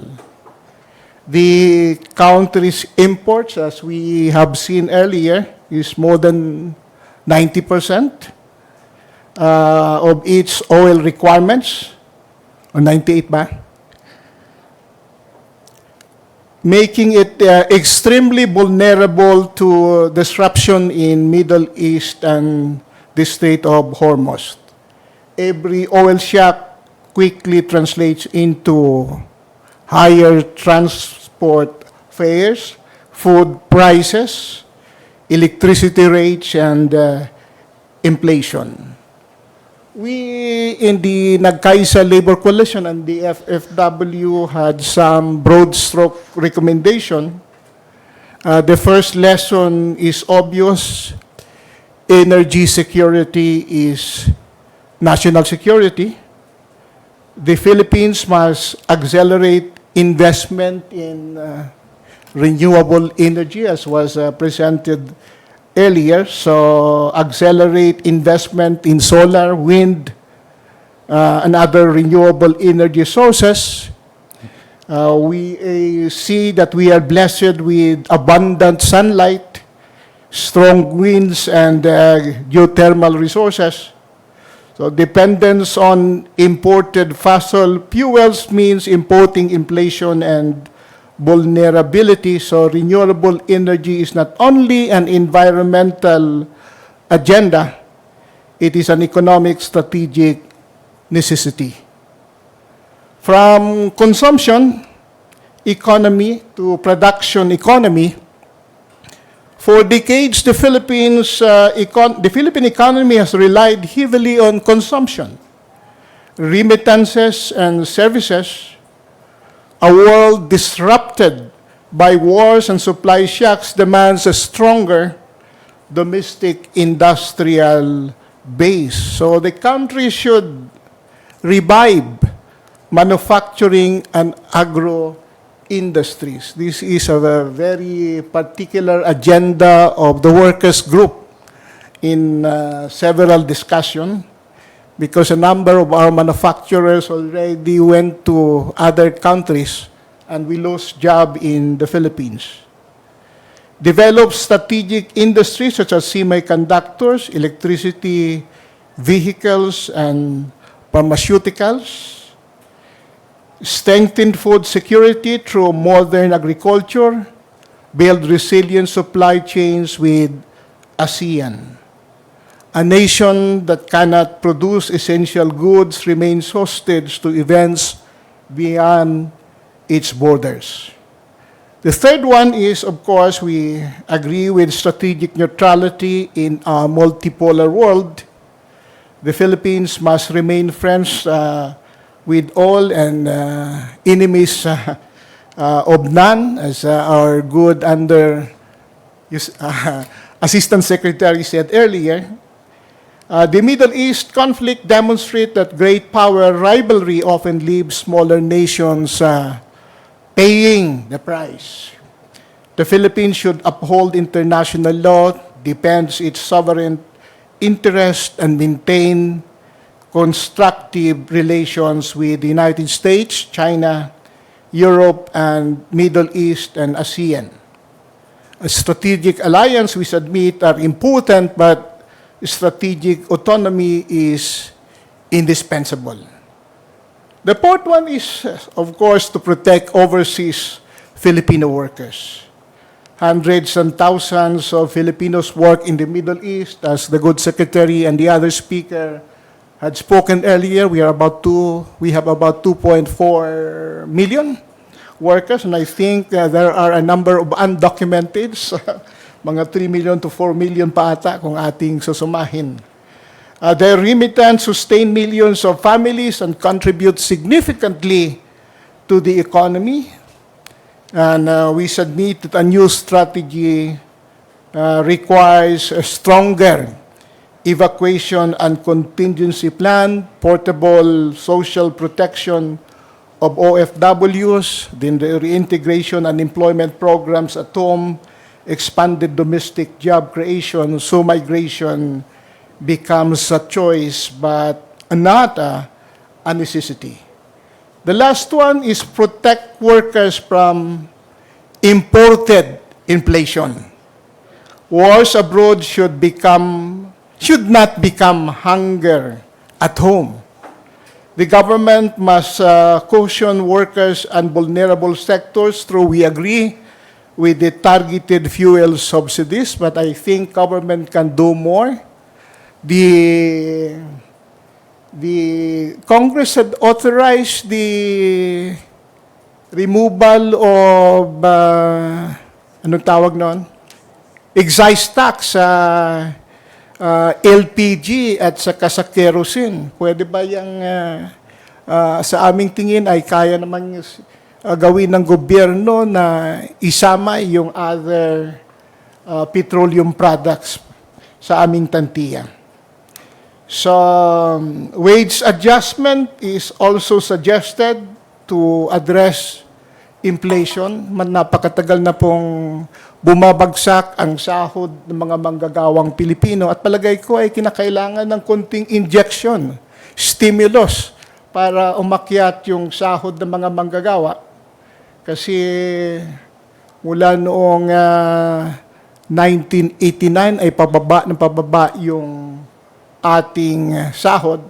Kaya tama lamang na may 200 pesos legislative wage hike, hindi lamang sa isang rehiyon, kundi sa buong bansa. Marami pa kaming masasabi, pero kulang na tayo sa oras, kaya bilang pangwakas ay napaka-importante sa mga manggagawa yung partisipasyon ng mga union at kanilang organisasyon sa policy decision-making.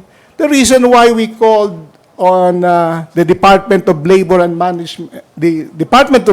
Employment and the Office of the President to call for a national summit to involve business and workers in decision-making, particularly in addressing the impact or the problems arising from the recent conflict that we are confronting.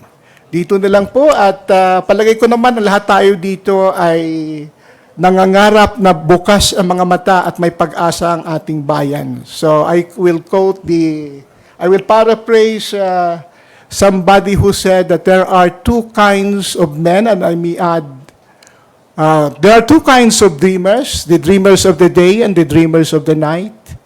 The dreamers of the night, or the dreamers of the day is more dangerous than the dreamers of the night, because the dreamers of the night pursue their dreams with open eyes, while the dreamers of the night forget their dreams after they wake up in the morning. So I understand that all of us, including those in the Zoom, are dreamers of the day. We are pursuing our dreams with open eyes, and we want to to hold the direction of that dreams. Mabuhay ang manggagawang Pilipino, mabuhay tayong lahat. Maraming salamat po. At overtime na ako. Maraming salamat, Attorney Matula. Your remarks were very comprehensive, and you highlighted the reality of global developments that are ultimately measured not only by their effects on economies and institutions, but by their impact on people's lives. And at the end of the day, ensuring that workers at vulnerable sectors are not left behind remains a critical challenge for policymakers. Okay? A round of applause to our speakers and reactors. Okay, taken together, today's discussions have helped us appreciate the interconnected nature of geopolitics, economics, business development, and social welfare. More importantly, they remind us that the Philippines' response to a changing world must be both strategic and inclusive. And with that, we now proceed to the open forum. So just for a quick reminders for our Facebook Live audience, please post your questions in the comment section. For those in the Zoom room, you may send questions to the Google form link for your questions in the chat, and I will deliver it to our dear speakers.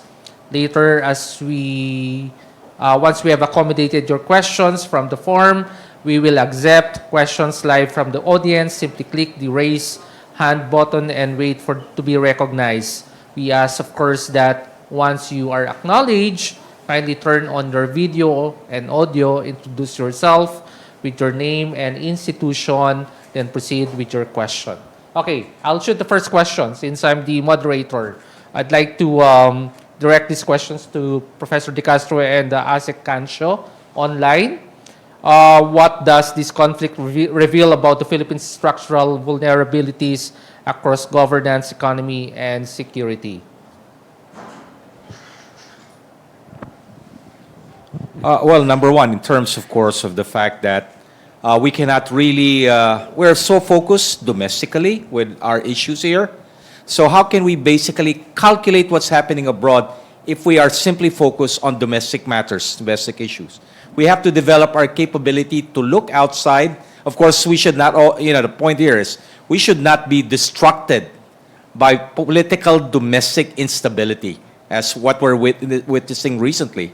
How can we address those international issues if we're always focused on addressing domestic problems? We have to develop capabilities to be able to project our attention and also develop our capabilities to adjust to those crises. This will not be the first. We will be experiencing more crises because, again, just like I mentioned, we are now in a period of what you call great power competition. That's a reality we'll be facing. I was old enough to remember the Cold War of the 20th century. Now it's a totally different ballgame. The great power competition of the 21st century, which I believe is more dangerous than the Cold War of the 20th century. Okay, Asek Cancio, please give your response online. Of course, there are a lot of economic repercussions based from the war. What can you give about this current situation now? Yeah, thank you very much. First, I think one obvious implication is the need to address energy security, to improve our resilience to these types of energy shocks.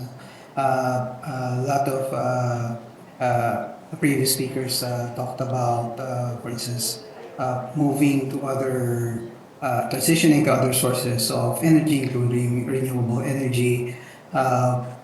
But I think even other domestic sources of energy ought to be revisited again. So things like geothermal, hydro, even nuclear, is something we should consider. Of course, in the meantime, while we transition to those other sources of energy, I think we will have to revisit also the sourcing of our oil imports. There are, as I mentioned, other producers of oil that might be, from a strategic perspective, more stable source, more friendly source. The issue or idea of having a strategic reserve is something that the DOE is already looking into. Of course, one would have to balance that with other options like transition to other sources of energy. So do we invest in a strategic reserve, which I think, as pointed out by a number of other observers, could be very costly. It's a very costly type of insurance that will does not really win us away from our reliance on this energy source? Or do we use those resources to invest in other types of infrastructure that actually reduces our reliance on that type of those types of energy? Okay, we have phone-in questions from our students from the Congress. And I'd like to mention the name of Ms. Lucia Faculdad.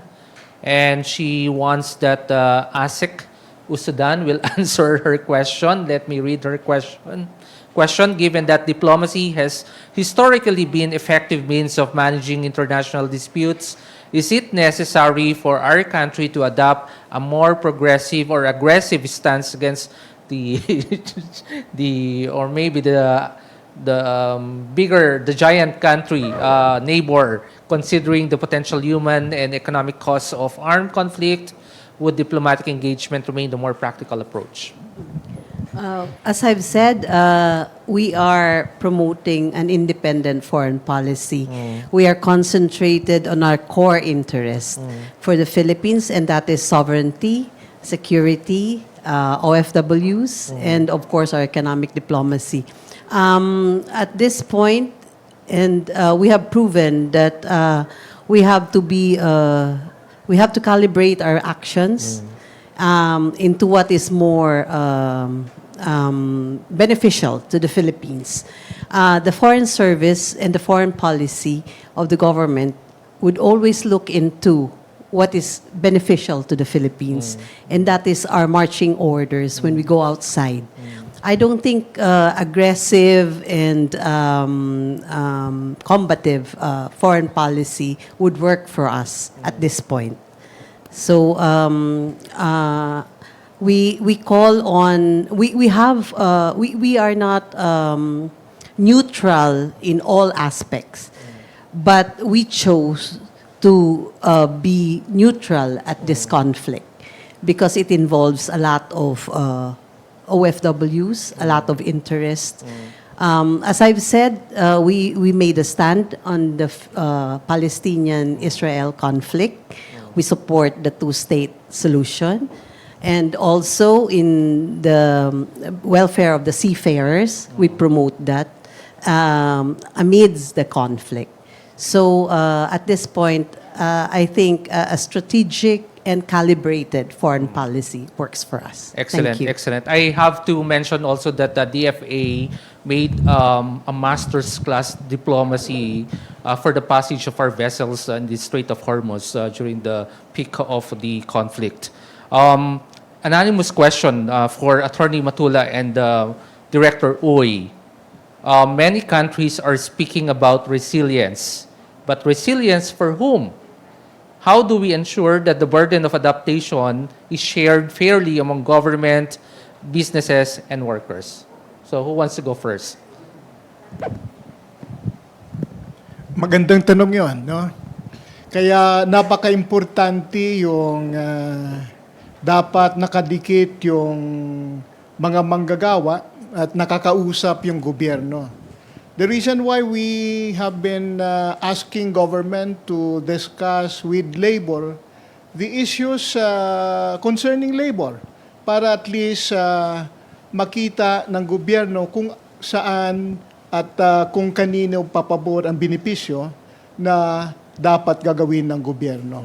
Kaya maski sa International Labor Conference ay very effective yung tinatawag na tripartism. Yeah. So the government is there, the workers' representatives are also present as well as the employers' representatives. Ang ating pag-usapan yung mga issues na hinanarap natin kasi sa palagay namin ay the common good cannot be achieved kung absent yung mga sektor na ito. Okay, Director Uy, your comments. Thank you for that anonymous question. It has to be resilience for the people. And the data on this is that while the official number of government, only about 1 in 6 Filipinos continue to languish under poverty. The latest study from the World Bank says the vast majority of our population, more than half, remain to be either poor or very vulnerable. If they are not considered poor by government, they're one economic, health, or social shock away from poverty. We also agree that lifting Filipinos out of poverty or further vulnerability is not just the role or commitment of government, national and local, but also of the private sector. So that means better pay, jobs that can really sustain our families and individuals, supply chains or value chains that are more inclusive, particularly for the agri and fishery sector, and then working hand in hand with different stakeholders to ensure that we're able to address specific deprivations, whether that's in health, education, social protection, or even just making sure that there are decent jobs and economic opportunities in communities that have been historically underserved or marginalized. Okay. Our third question is actually directed to Asek Cancio. She's Ma'am Mercedita Urbano from the Senate of the Philippines, And she's asking whether the new US-Iran agreement succeeds or fails. What reforms should the Philippines undertake now so that the future geopolitical shocks will have less impact on our inflation, energy security, fiscal position, and economic growth? Could you identify the specific mechanisms used by other countries that the Philippines could realistically adopt in regard to institutionalizing geopolitical risks assessment in economic planning and budgeting? What can you say about that, Asik? Yeah, thank you. I think that's largely related to earlier discussion to what I mentioned. Clearly, you cannot have resilience if you don't have energy security. As I mentioned, part of improving that security is broadening your supply base, no? Diversifying your supply sources, not only of oil, but of other strategic imports, um, uh, looking at creating that reserves that I mentioned, vis-a-vis removing your dependence on these energy sources based on petroleum, transitioning to more domestically sourced energy sources like hydrogen thermal, renewable energy. In terms of practices of other countries, in fact, well, I think Singapore is the most famous in our region on doing foresight exercises on a regular basis. It's also done within the national government, but we tend to do this in cycles when we, at the beginning of each administration, as you know, a medium-term development plan, for instance, is crafted, and part of that exercise actually it starts with our scanning of the horizon in terms of various scenarios. That's also repeated when we review the plans midway into the term of the administration. But what I think the difference in terms of practice is for countries like Singapore, it's a continuing exercise, and they have dedicated units doing that, and that's already, in fact, one of the changes that our secretary is looking into, creating a unit that focuses on such exercises. Okay, thank you, Asik. Actually, I have received a lot of phone-in questions, but I wanted to hear from our students from the Congress whether you wanted to ask personally the questions to our reactors and speakers. Would you want to have the brave space to ask directly your questions to our speakers? Or should you want that I continue asking? But of course, you should be the one asking the questions. Would you want to? Anyone? And okay, so I'll continue. Okay. Question from Ms. Modesta Cruz of the Special Committee on Nuclear Energy, House of Representatives, for Professor De Castro. Her question is, we all know those countries has their own source of nuclear power plant, and they became very powerful in terms of economic and political aspect. Does our country has a future to become rich and powerful also if we are going to revive and engage on our nuclear power plant? Reactivate the nuclear power plant can help us become more powerful in sourcing our natural energy. What can you say about that? Well, I think I would like to emphasize this might be a necessary condition for us to develop. I think the most basic is power generation. Power generation is so expensive here in the Philippines because we rely primarily on imported petroleum products. So I think, I support you that we start with nuclear. We don't have to revive the Morong nuclear power plant because that will be very expensive. We can look at the development of modular. Now, one of the things about, what we might consider as renewable is actually nuclear energy. We have to consider it. We have to move away from the fear generated, let's say, by the 1986 Chernobyl accident, which of course killed our nuclear program during the time of the late President Ferdinand Marcos Jr., which was, of course, the nuclear power plant at Morong. I still remember it. The decision made to mothball that nuclear power plant was a result of that accident. So we have to move away from it. Right now, of course, a lot of safer nuclear reactors have been developed. It's high time that we really, this will be the beginning. I will not say that it will solve our problem in terms of economic development and resilience, but at least we start with the most important element. We have to make our energy, our source of energy, cheap and, of course, renewable, and that could be provided on a stable level by nuclear power. Okay, another anonymous student from the House of Representatives. He or she wants to ask this question to ASEC Usudan. The question is, given the large Filipino communities across the Middle East, what lessons have recent developments provided regarding the protection of OFWs during periods of crisis? What lessons from the Middle East crisis should shape Philippine foreign policy in years ahead? Ma'am, what's your comment about that?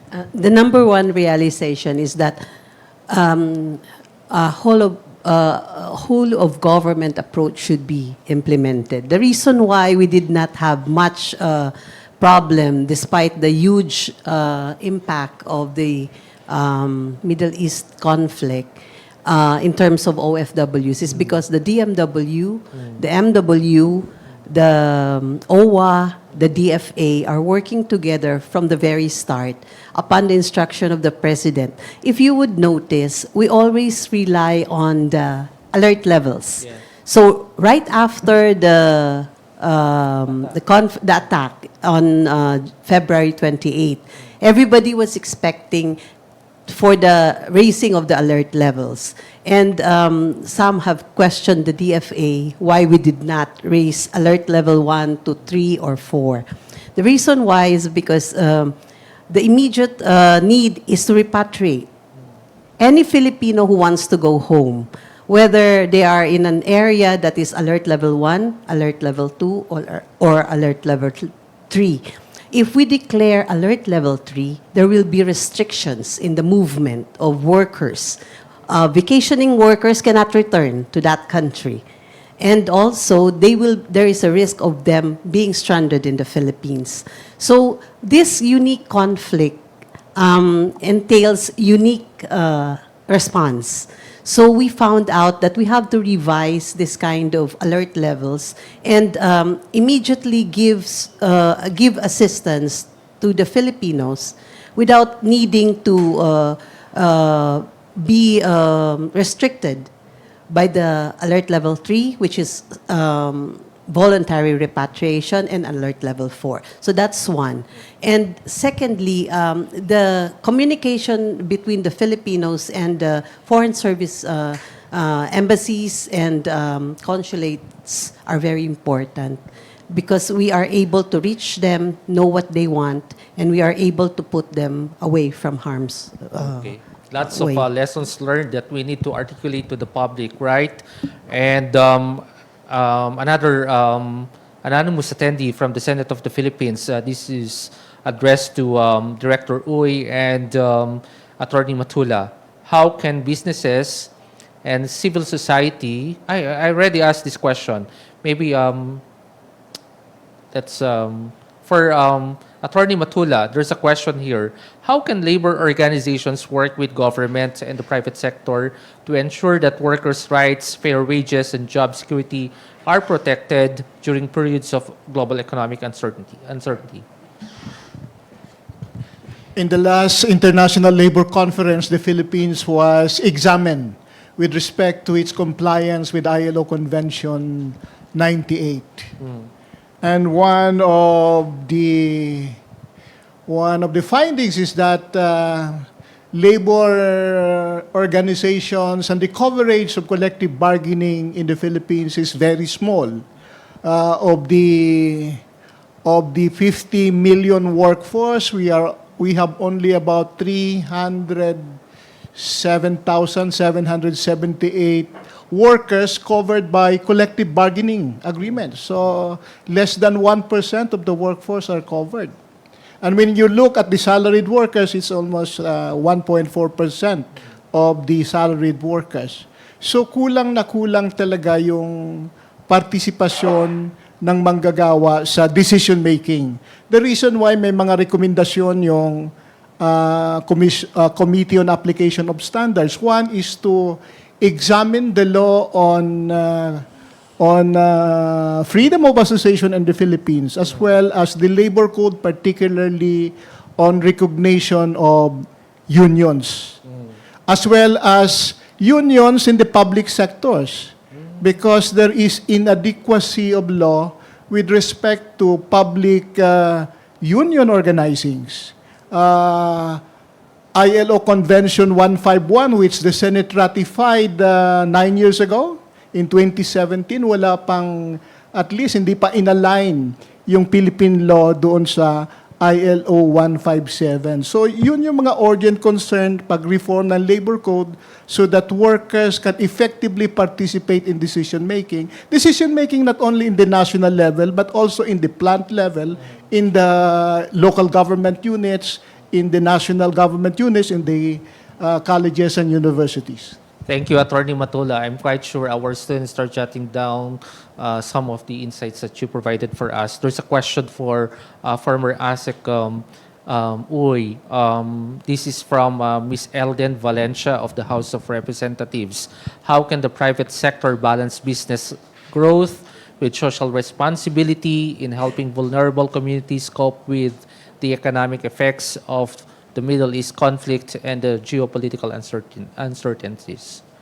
I think the good news for a lot of us, a lot of private establishments, private businesses, especially the bigger ones, are keenly aware of their social responsibility, not for altruism's sake, but because it's a good business strategy. A lot of them espouse things like triple bottom line, people, planet, profit. A lot of them are also required, all publicly listed companies are required to do their ESG and sustainability disclosures, environment, social, and governance.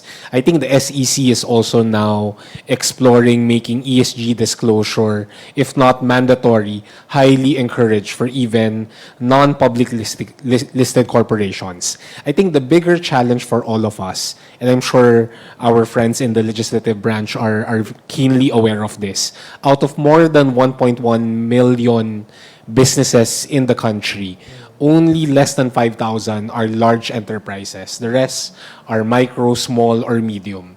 And in our experience, a lot of these smaller private establishments either do not have the resources or do not have the capabilities, information awareness to actually do some of these programs.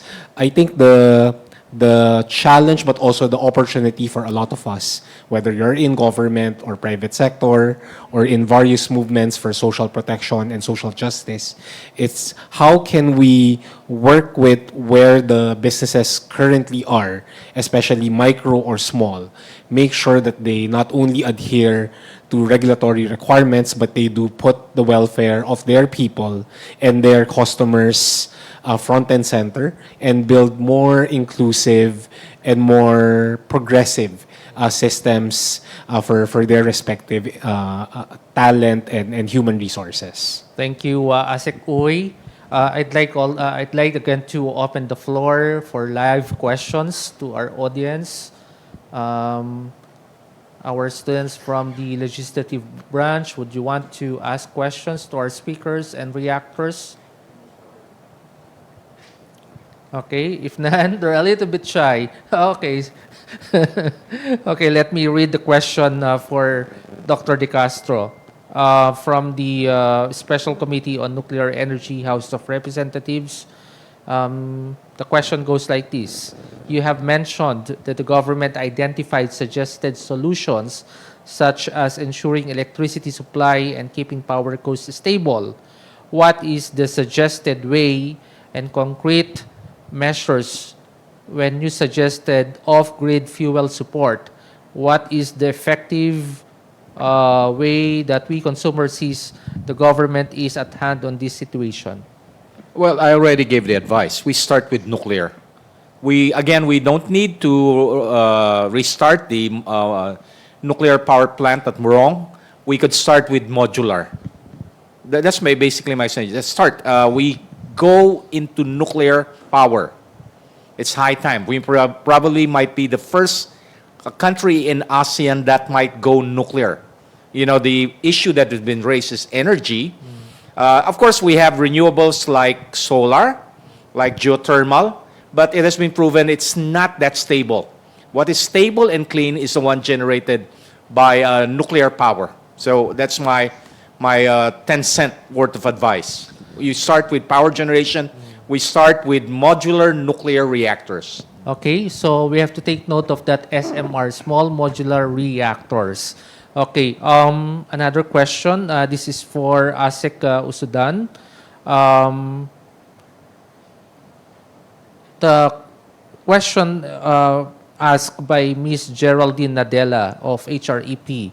She asked, what are the implemented whole of government approaches to assist OFWs displaced by the Middle East conflict? So what are these whole of government approaches? Attorney Matula, go ahead. Yeah. Thank you for that question.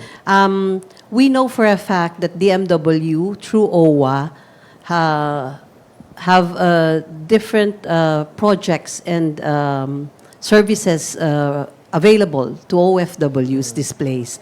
But since we are not the one in charge of reintegration, repatriation of workers, and providing all these benefits, I would just like to say that I think DMW and OWA has this in mind and in fact already implementing this, but I cannot really say for a fact what are the different projects that they have in OWA and DMW. Okay. Thank you, ma'am. This is a question for Asik Cancho from Mr. Gorio Lazaro of the Senate of the Philippines. Given the national implications raised in Session 2, what adjustments should be reflected in the 2027 expenditure program, and how can the 2027 budget be used to make a dent in the identified gaps and priorities? Asik Cancho? Yeah, thank you for the question. I think we're looking at this issue. One clear conclusion was that the transport sector was a key or is a key transmission channel for propagating this shock, no, throughout the economy. So I think that's one key weakness we need to address. So I think electrification of the transport sector, both passenger transport and cargo transport, is something where there is a public interest for us to invest in. Also, part of that could be cost sharing with the private sector. Part of it could be for the government. No? In other words, it's not just in the private sector's interest that they become more resilient, no? By transitioning to electrified transport, for instance, but also in the government's interest. So it's essentially a question, do we want to keep them vulnerable to oil price shocks? So we end up subsidizing them anyway, right?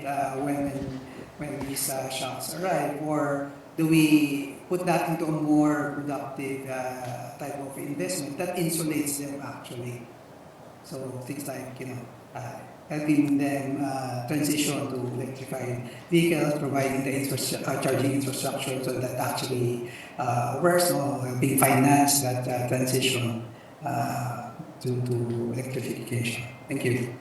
Okay, there's a question, anonymous question from the lower chamber for Attorney Matula. What would a truly worker-centered response to global uncertainty look like? As we speak of competitiveness and resilience, how do we ensure that dignity and decent work remain at the center of policy discussions. Attorney. Sa FFW, ang primary concern namin ay social dialogue. So in a social dialogue, we need to have equal voices. So dapat may strength ng workers at may strength yung the other parties. Kaya napaka-importante sa amin yung right to self-organization or freedom of association na dapat i-strengthen sa Pilipinas sapagkat nasa periphery yung boses ng manggagawa kasi hindi naririnig kasi wala silang power. And to empower them in the workplace, kinakailangan ng voice. May boses sila sa loob ng workplace. At mapakita lamang ang boses sa workplace if there is an organization representing them, talking with the employers. Kaya napaka-importante sa amin yung mapabilis ang pag-recognize ng isang collective bargaining agent sa loob ng pagawaan. Sa kasalukuyan kasi napakahaba ang recognition.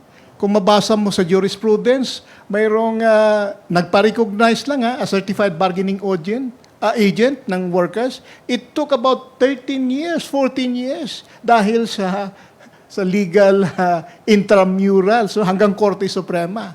Mayroon pa akong nabasa na 4 na taon, may 5 taon. No? Pag-recognize lang, siguro titingnan ng ating mga mambabatas kung paano mapabilis, mapa-expedite yung pag-recognize ng workers' representation sa loob ng pagawaan.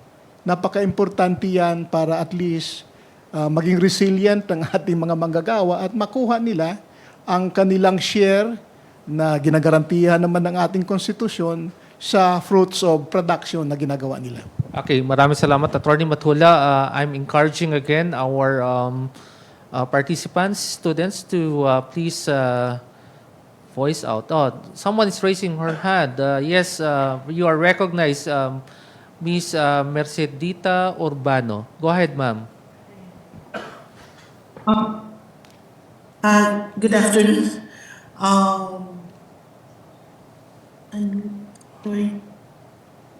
Sorry, can I be heard? Yes, loud and clear. Please proceed. Thank you. This question is for Asecancio. Sir, with the latest positive development on the U.S.-Iran conflict, specifically with the opening of the Strait of Hormuz, do you see us returning to our pre-Middle East crisis assumptions on our macroeconomic parameters, especially with regards to our galloping inflation, which has risen to 7.2, I think that was in March or April, and also with respect to the dip in our first quarter GDP? Asecancio, would you want to comment on that?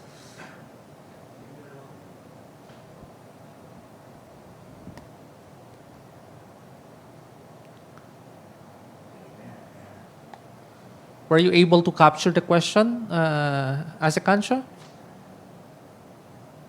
I'm so sorry, I got disconnected. Sige, Ma'am Mercedita, can you please repeat your question, please? Sir, with the latest positive development on the U.S.-Iran crisis, especially with regards to the opening of the Strait of Hormuz, do you see us returning to our pre-Middle East crisis assumptions on macroeconomic parameters, especially with regards to our galloping inflation, which has reached, I think, 7.2 in March, was that March or April, and also to the dip in our GDP for the first quarter?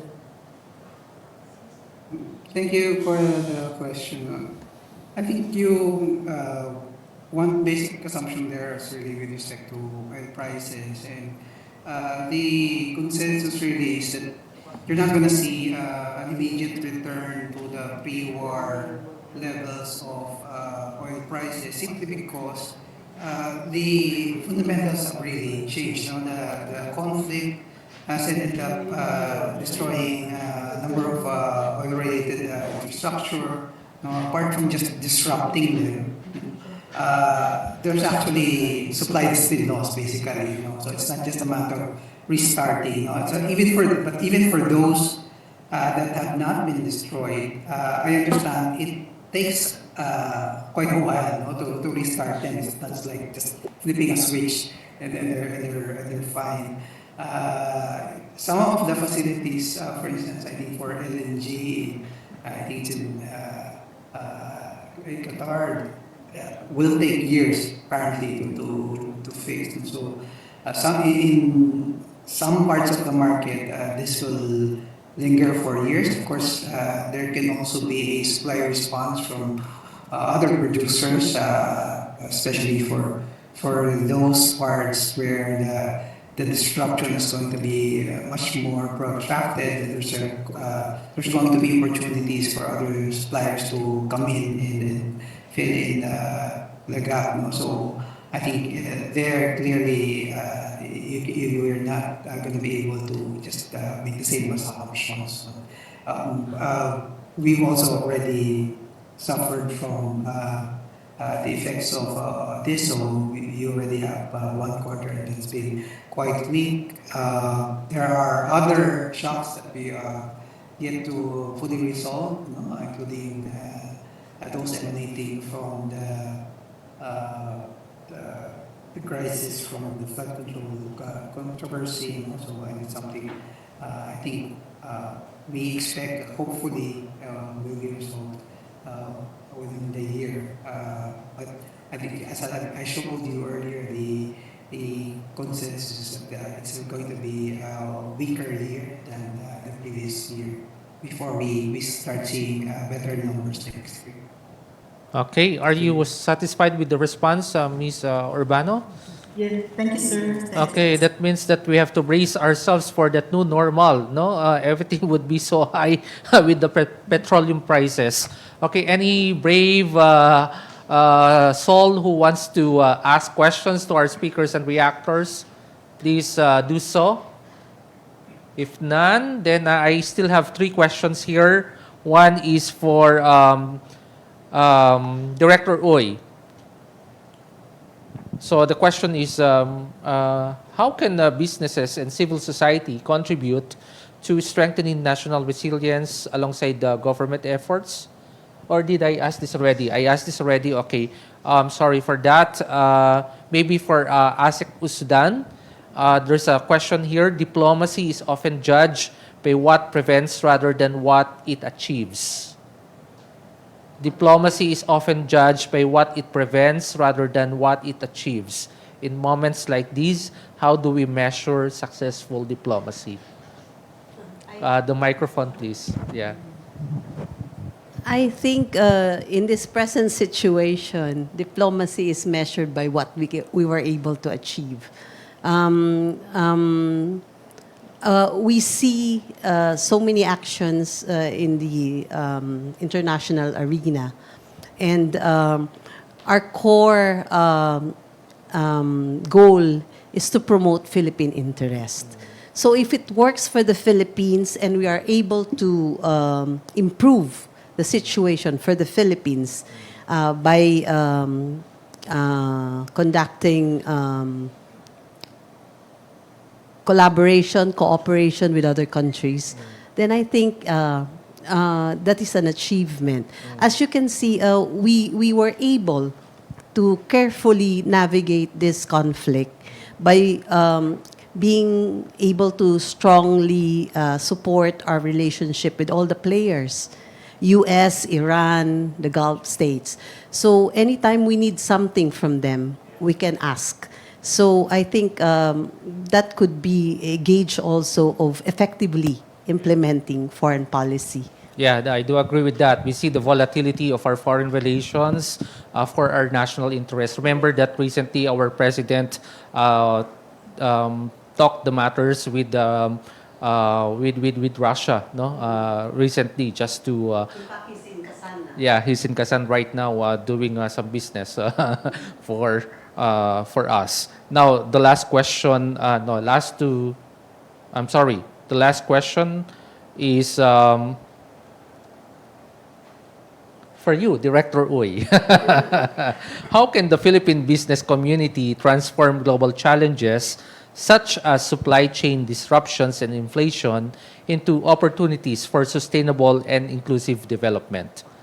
Right. Well, as also mentioned in the course of the session, the shocks that we've experienced over the past few months, if not even the past several years with Ukraine also, have led to businesses and everyday Filipinos looking at things like, oh, we are so dependent on fuel that is largely coming from the Middle East or other countries where we have very little control. Maybe it's high time that we actually diversify and embrace indigenous and domestic sources. So, same thing with food and agriculture. We are so dependent on imports from everything from rice, corn, even peanuts, vegetables, fruits, all these raw materials that are required for our families and our different industries. I think one thing that the different resource persons have highlighted this afternoon, there are opportunities for us that range from things that are more immediate, low-hanging fruit, and then things that require more medium to long-term planning and investments.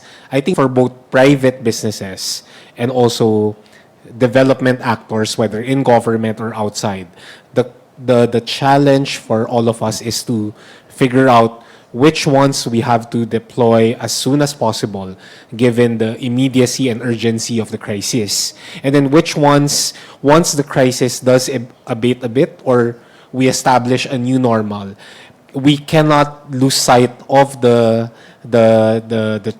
aspirations or the long-range plans of our industries and government. Hindi pwedeng dahil medyo nasanay na tayo, for example, maybe higher inflation, lower to middle line growth na lang, na, sige, okay na yan, pwede na. Hindi pwede na. We have to continue to push the boundaries and push the frontier in terms of making sure that we build more humane, more just, more compassionate communities in line with our aspirations, for example, for Ambition natin 2040.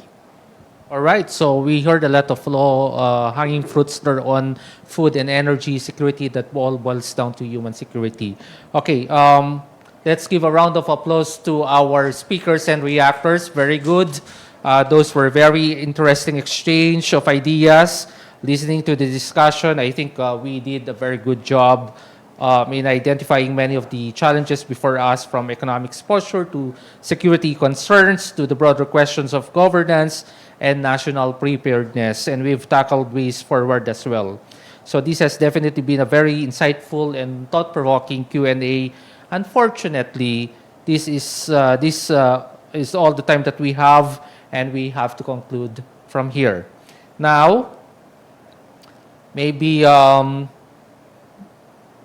the final, I was asked to maybe for our speakers and reactors to give your final say. What would be your conclusion from this lecture? Maybe we start from the lady first. Ma'am. Maraming salamat po. For the Department of Foreign Affairs, we will continue to promote our interests abroad. Yes. And it doesn't matter, that was the first time I heard that we are gauged by the things that we were not able to achieve.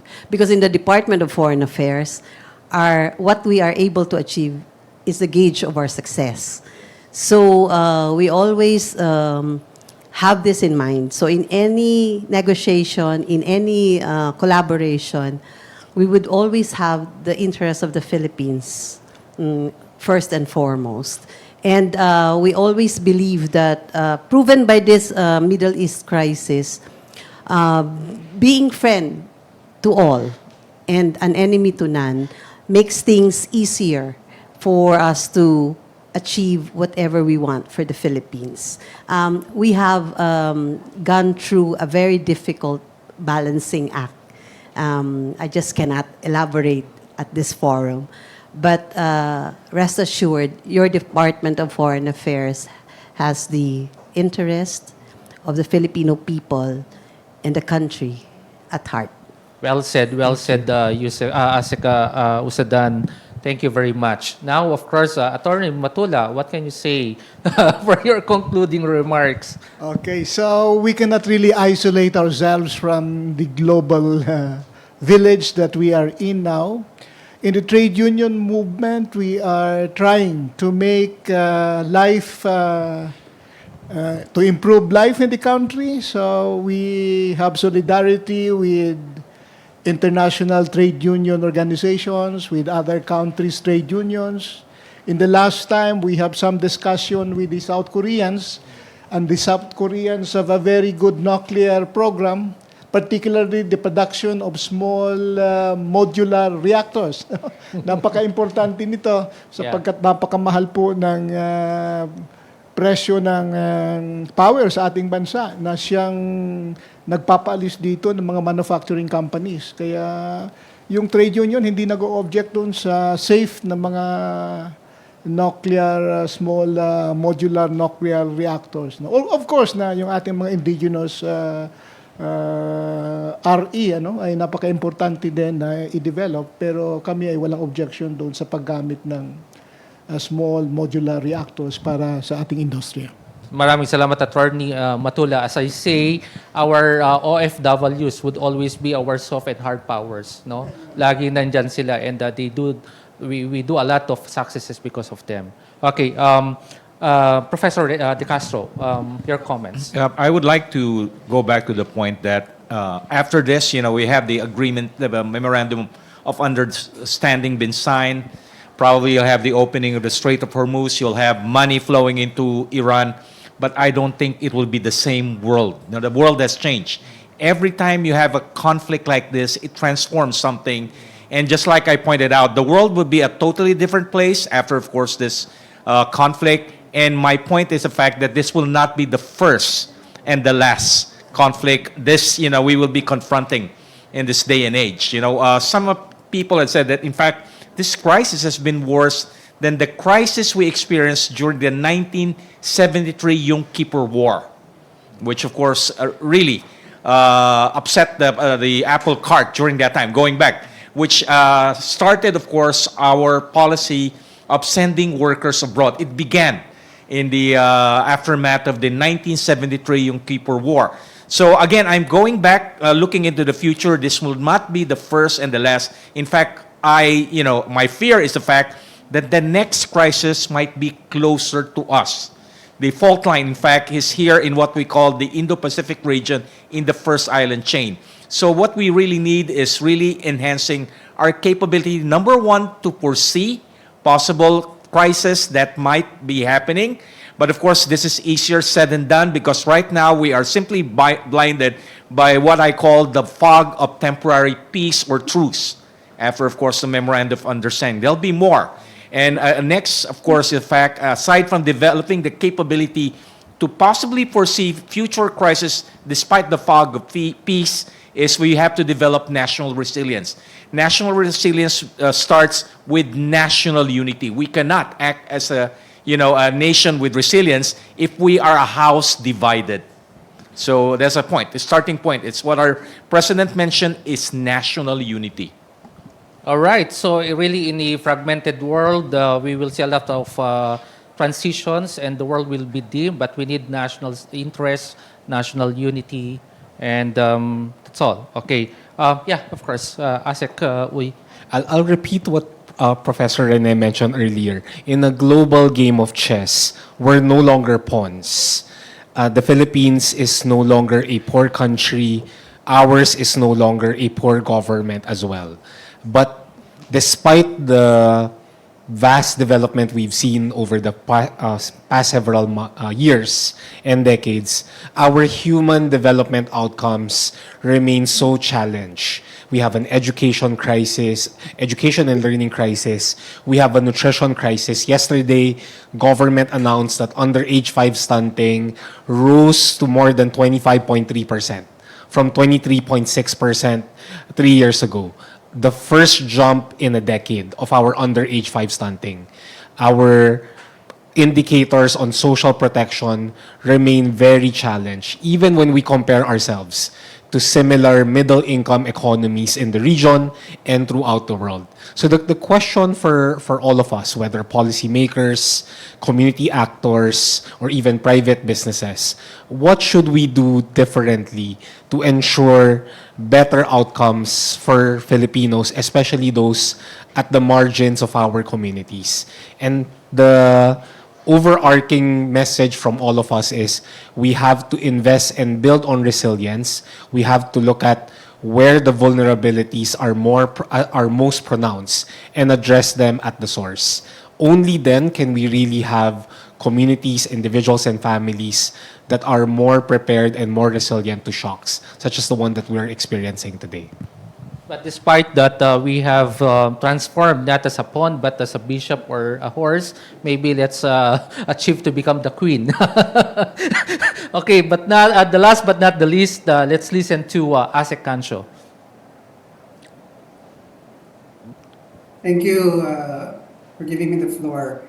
I have to say, first of all, I'm very happy to see that there seems to be a lot of consensus in the room in terms of what needs to be done. I just wanted to address also a question earlier about who the resilience is for.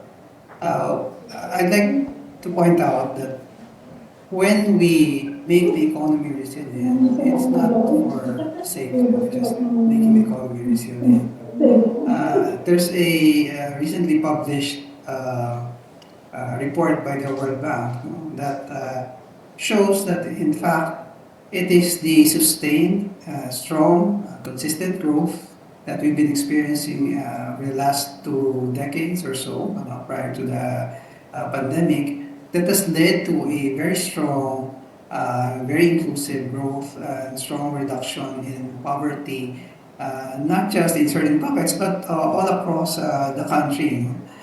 So making our economy resilient, allowing it to sustain strong growth for long periods of time is good for everyone, and especially the poor. So making the economy resilient is for everyone. Okay, thank you very much to our esteemed speakers and reactors for generously sharing your time, experience, and perspective with us this afternoon. On behalf of the CBILS program team and our participants, we express our sincere appreciation for helping us navigate a timely and complex issue with both depth and clarity. Today's discussion reminds us that the conflict in the Middle East is more than a regional crisis. It reflects broader shifts in the global order, shifts that carry important implications for the Philippines across our economy, security, governance, and foreign policy. And at the same time, our conversations have shown that these developments are not distant concerns. They affect real people, real sectors, and real decisions that will shape our country's future. And we look forward to continuing these important conversations in the future sessions of the Thursday Talks series. So thank you, everyone, and I return now the floor to our host, Yuki.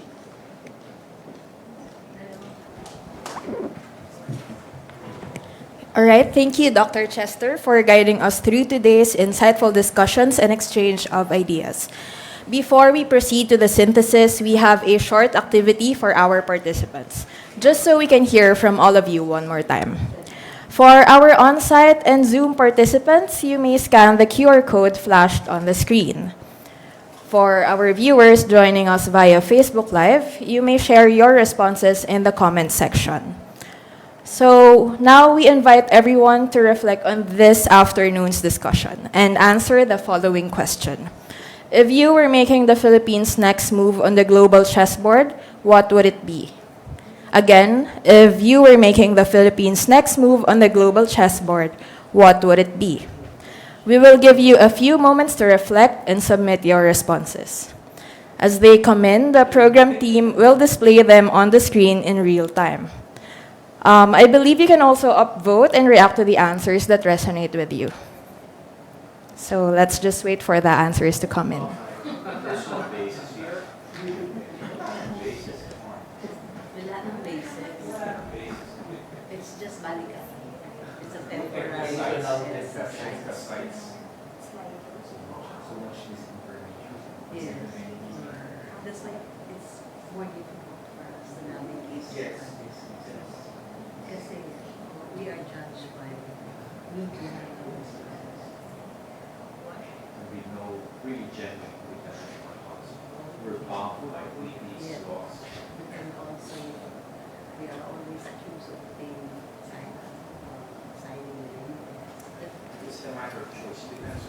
Okay.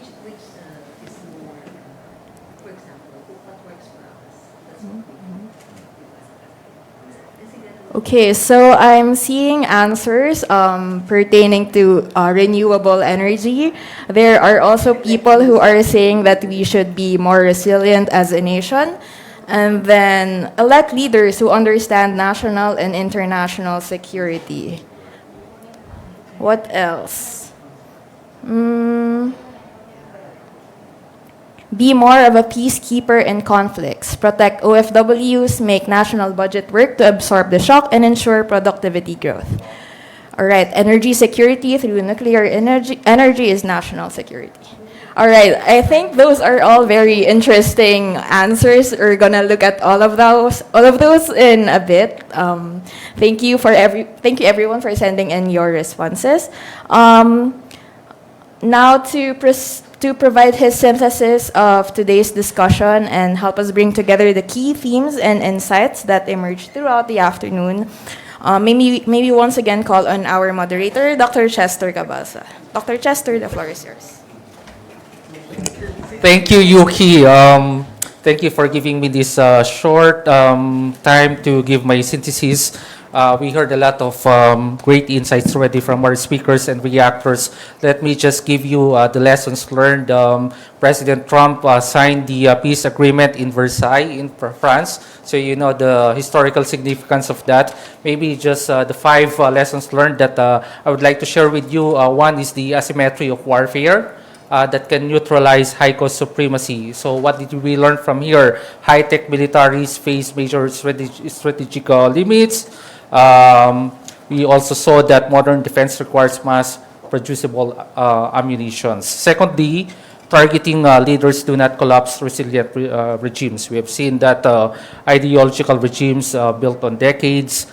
And thirdly, vulnerability on choke points and global energy are very vulnerable, and we've seen that even wealthy Gulf economies lost safe haven, and heavy defense spending cannot fully shield all infrastructures. Fourthly, proactive partners eclipse passive alliance, where we saw deterrence sometimes is favored and conflict altered traditional state alliance. And lastly, for me, artificial intelligence and information dominance shape the battlefield. I think this is something that we have to look at because, of course, the future warfare dictates that artificial intelligence is sure to come, and public trust becomes casualty of war. So simple as that. So I hope we learned a lot from our reactors and the speakers, and thank you once again.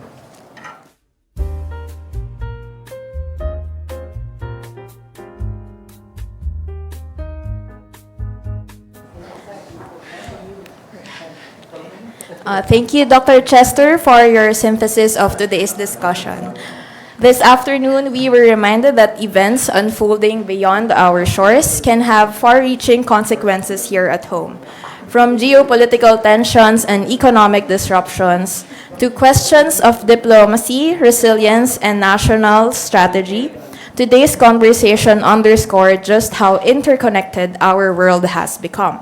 At the same time, our speakers challenge us to think beyond the headlines and immediate crisis, to consider what these developments reveal about our country's vulnerabilities, strengths, and opportunities in a rapidly changing global environment. Of course, today's meaningful exchange would not have been possible without the generosity, expertise, and thoughtful insights shared by our speakers and reactors. We are likewise deeply grateful to our moderator, Dr. Chester B. Cabalsa, for guiding us through the conversation and helping us connect the many themes that emerged throughout the afternoon. With that, the Development Academy of the Philippines would like to present tokens of appreciation to our speakers, reactors, and moderator. May I call with us Center for Governance Vice President Imelda Caluen and the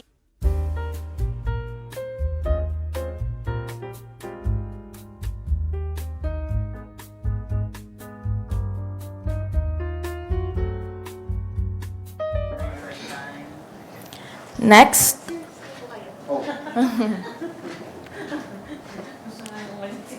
All right, next, our Session 2A speaker, Assistant Secretary Reynaldo Cancio, who joined us online.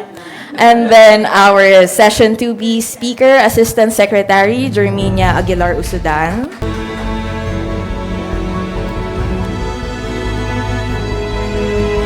Our reactors, Mr. Elvin Ivan Uy and Attorney Sonny Matula.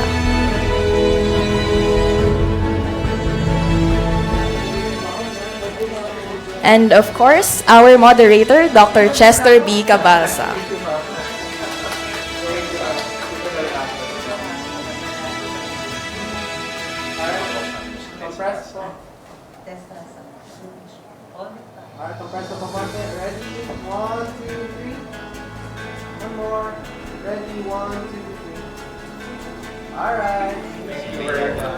Once again, thank you to our speakers, reactors.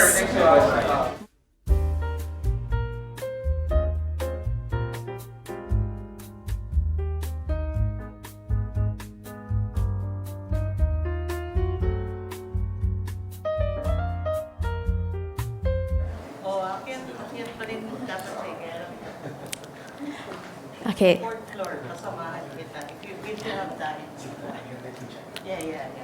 Okay. All right. As we conclude this afternoon session, let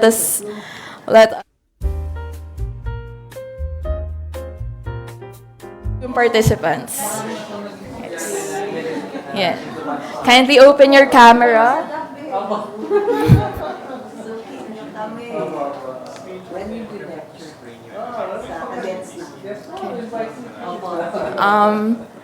May I please invite our resource persons again in front of the stage? Yes, let's. Yeah. May I please invite our resource persons to occupy the front of the stage again for a class photo?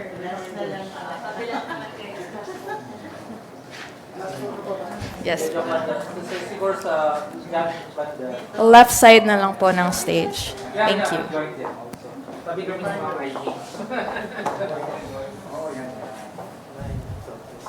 Okay. All right, we'll get several snapshots since we have many gallery frames. Okay, participants, 1, 2, 3, smile. All right, another one. Next page, please. 1, 2, 3, smile. Next page. All right, 1, 2, 3, smile. Okay, is that all? Okay. Again, we would like to extend our sincere appreciation, thank you, to our invited guests, Sibyl scholars, Zoom participants, and Facebook Live viewers for joining us and contributing to today's meaningful discussion. We also thank our colleagues at the Development Academy of the Philippines for their invaluable support behind the scenes, from logistics and technical operations to communications and audience engagement, which helped make this event possible. Finally, we express our heartfelt gratitude to our partners from the Senate of the Philippines and the House of Representatives for their continued support of the CIBILS program and for helping us bring learning opportunities such as this one to the legislative community. Thank you all for being part of today's conversation. Well, that concludes today's lecture. The evaluation form is now being flashed on your screens. We kindly request everyone to take a few minutes to accomplish the form and share your feedback on today's session. Your inputs are invaluable in helping the CIBILS program team continuously improve the design and delivery of our learning activities. To our CIBILS emerging leaders and middle managers, please expect an advisory from your respective learning managers regarding your upcoming courses and program activities. For the online participants from the Congress, please expect a post-lecture email advisory by Monday, June 22. For the Facebook Live viewers, you may accomplish the form below the live stream to request for the slide deck of the session speakers. This has been Yuki Brito, your host. On behalf of the Development Academy of the Philippines and the Civils Program team, thank you for your active participation and engagement throughout this afternoon session. We look forward to seeing you again at the next and final episode of the Thursday Talk series on July 16th, 2026. Until then, stay informed, stay engaged, and stay safe. Have a wonderful day, everyone. Thank you.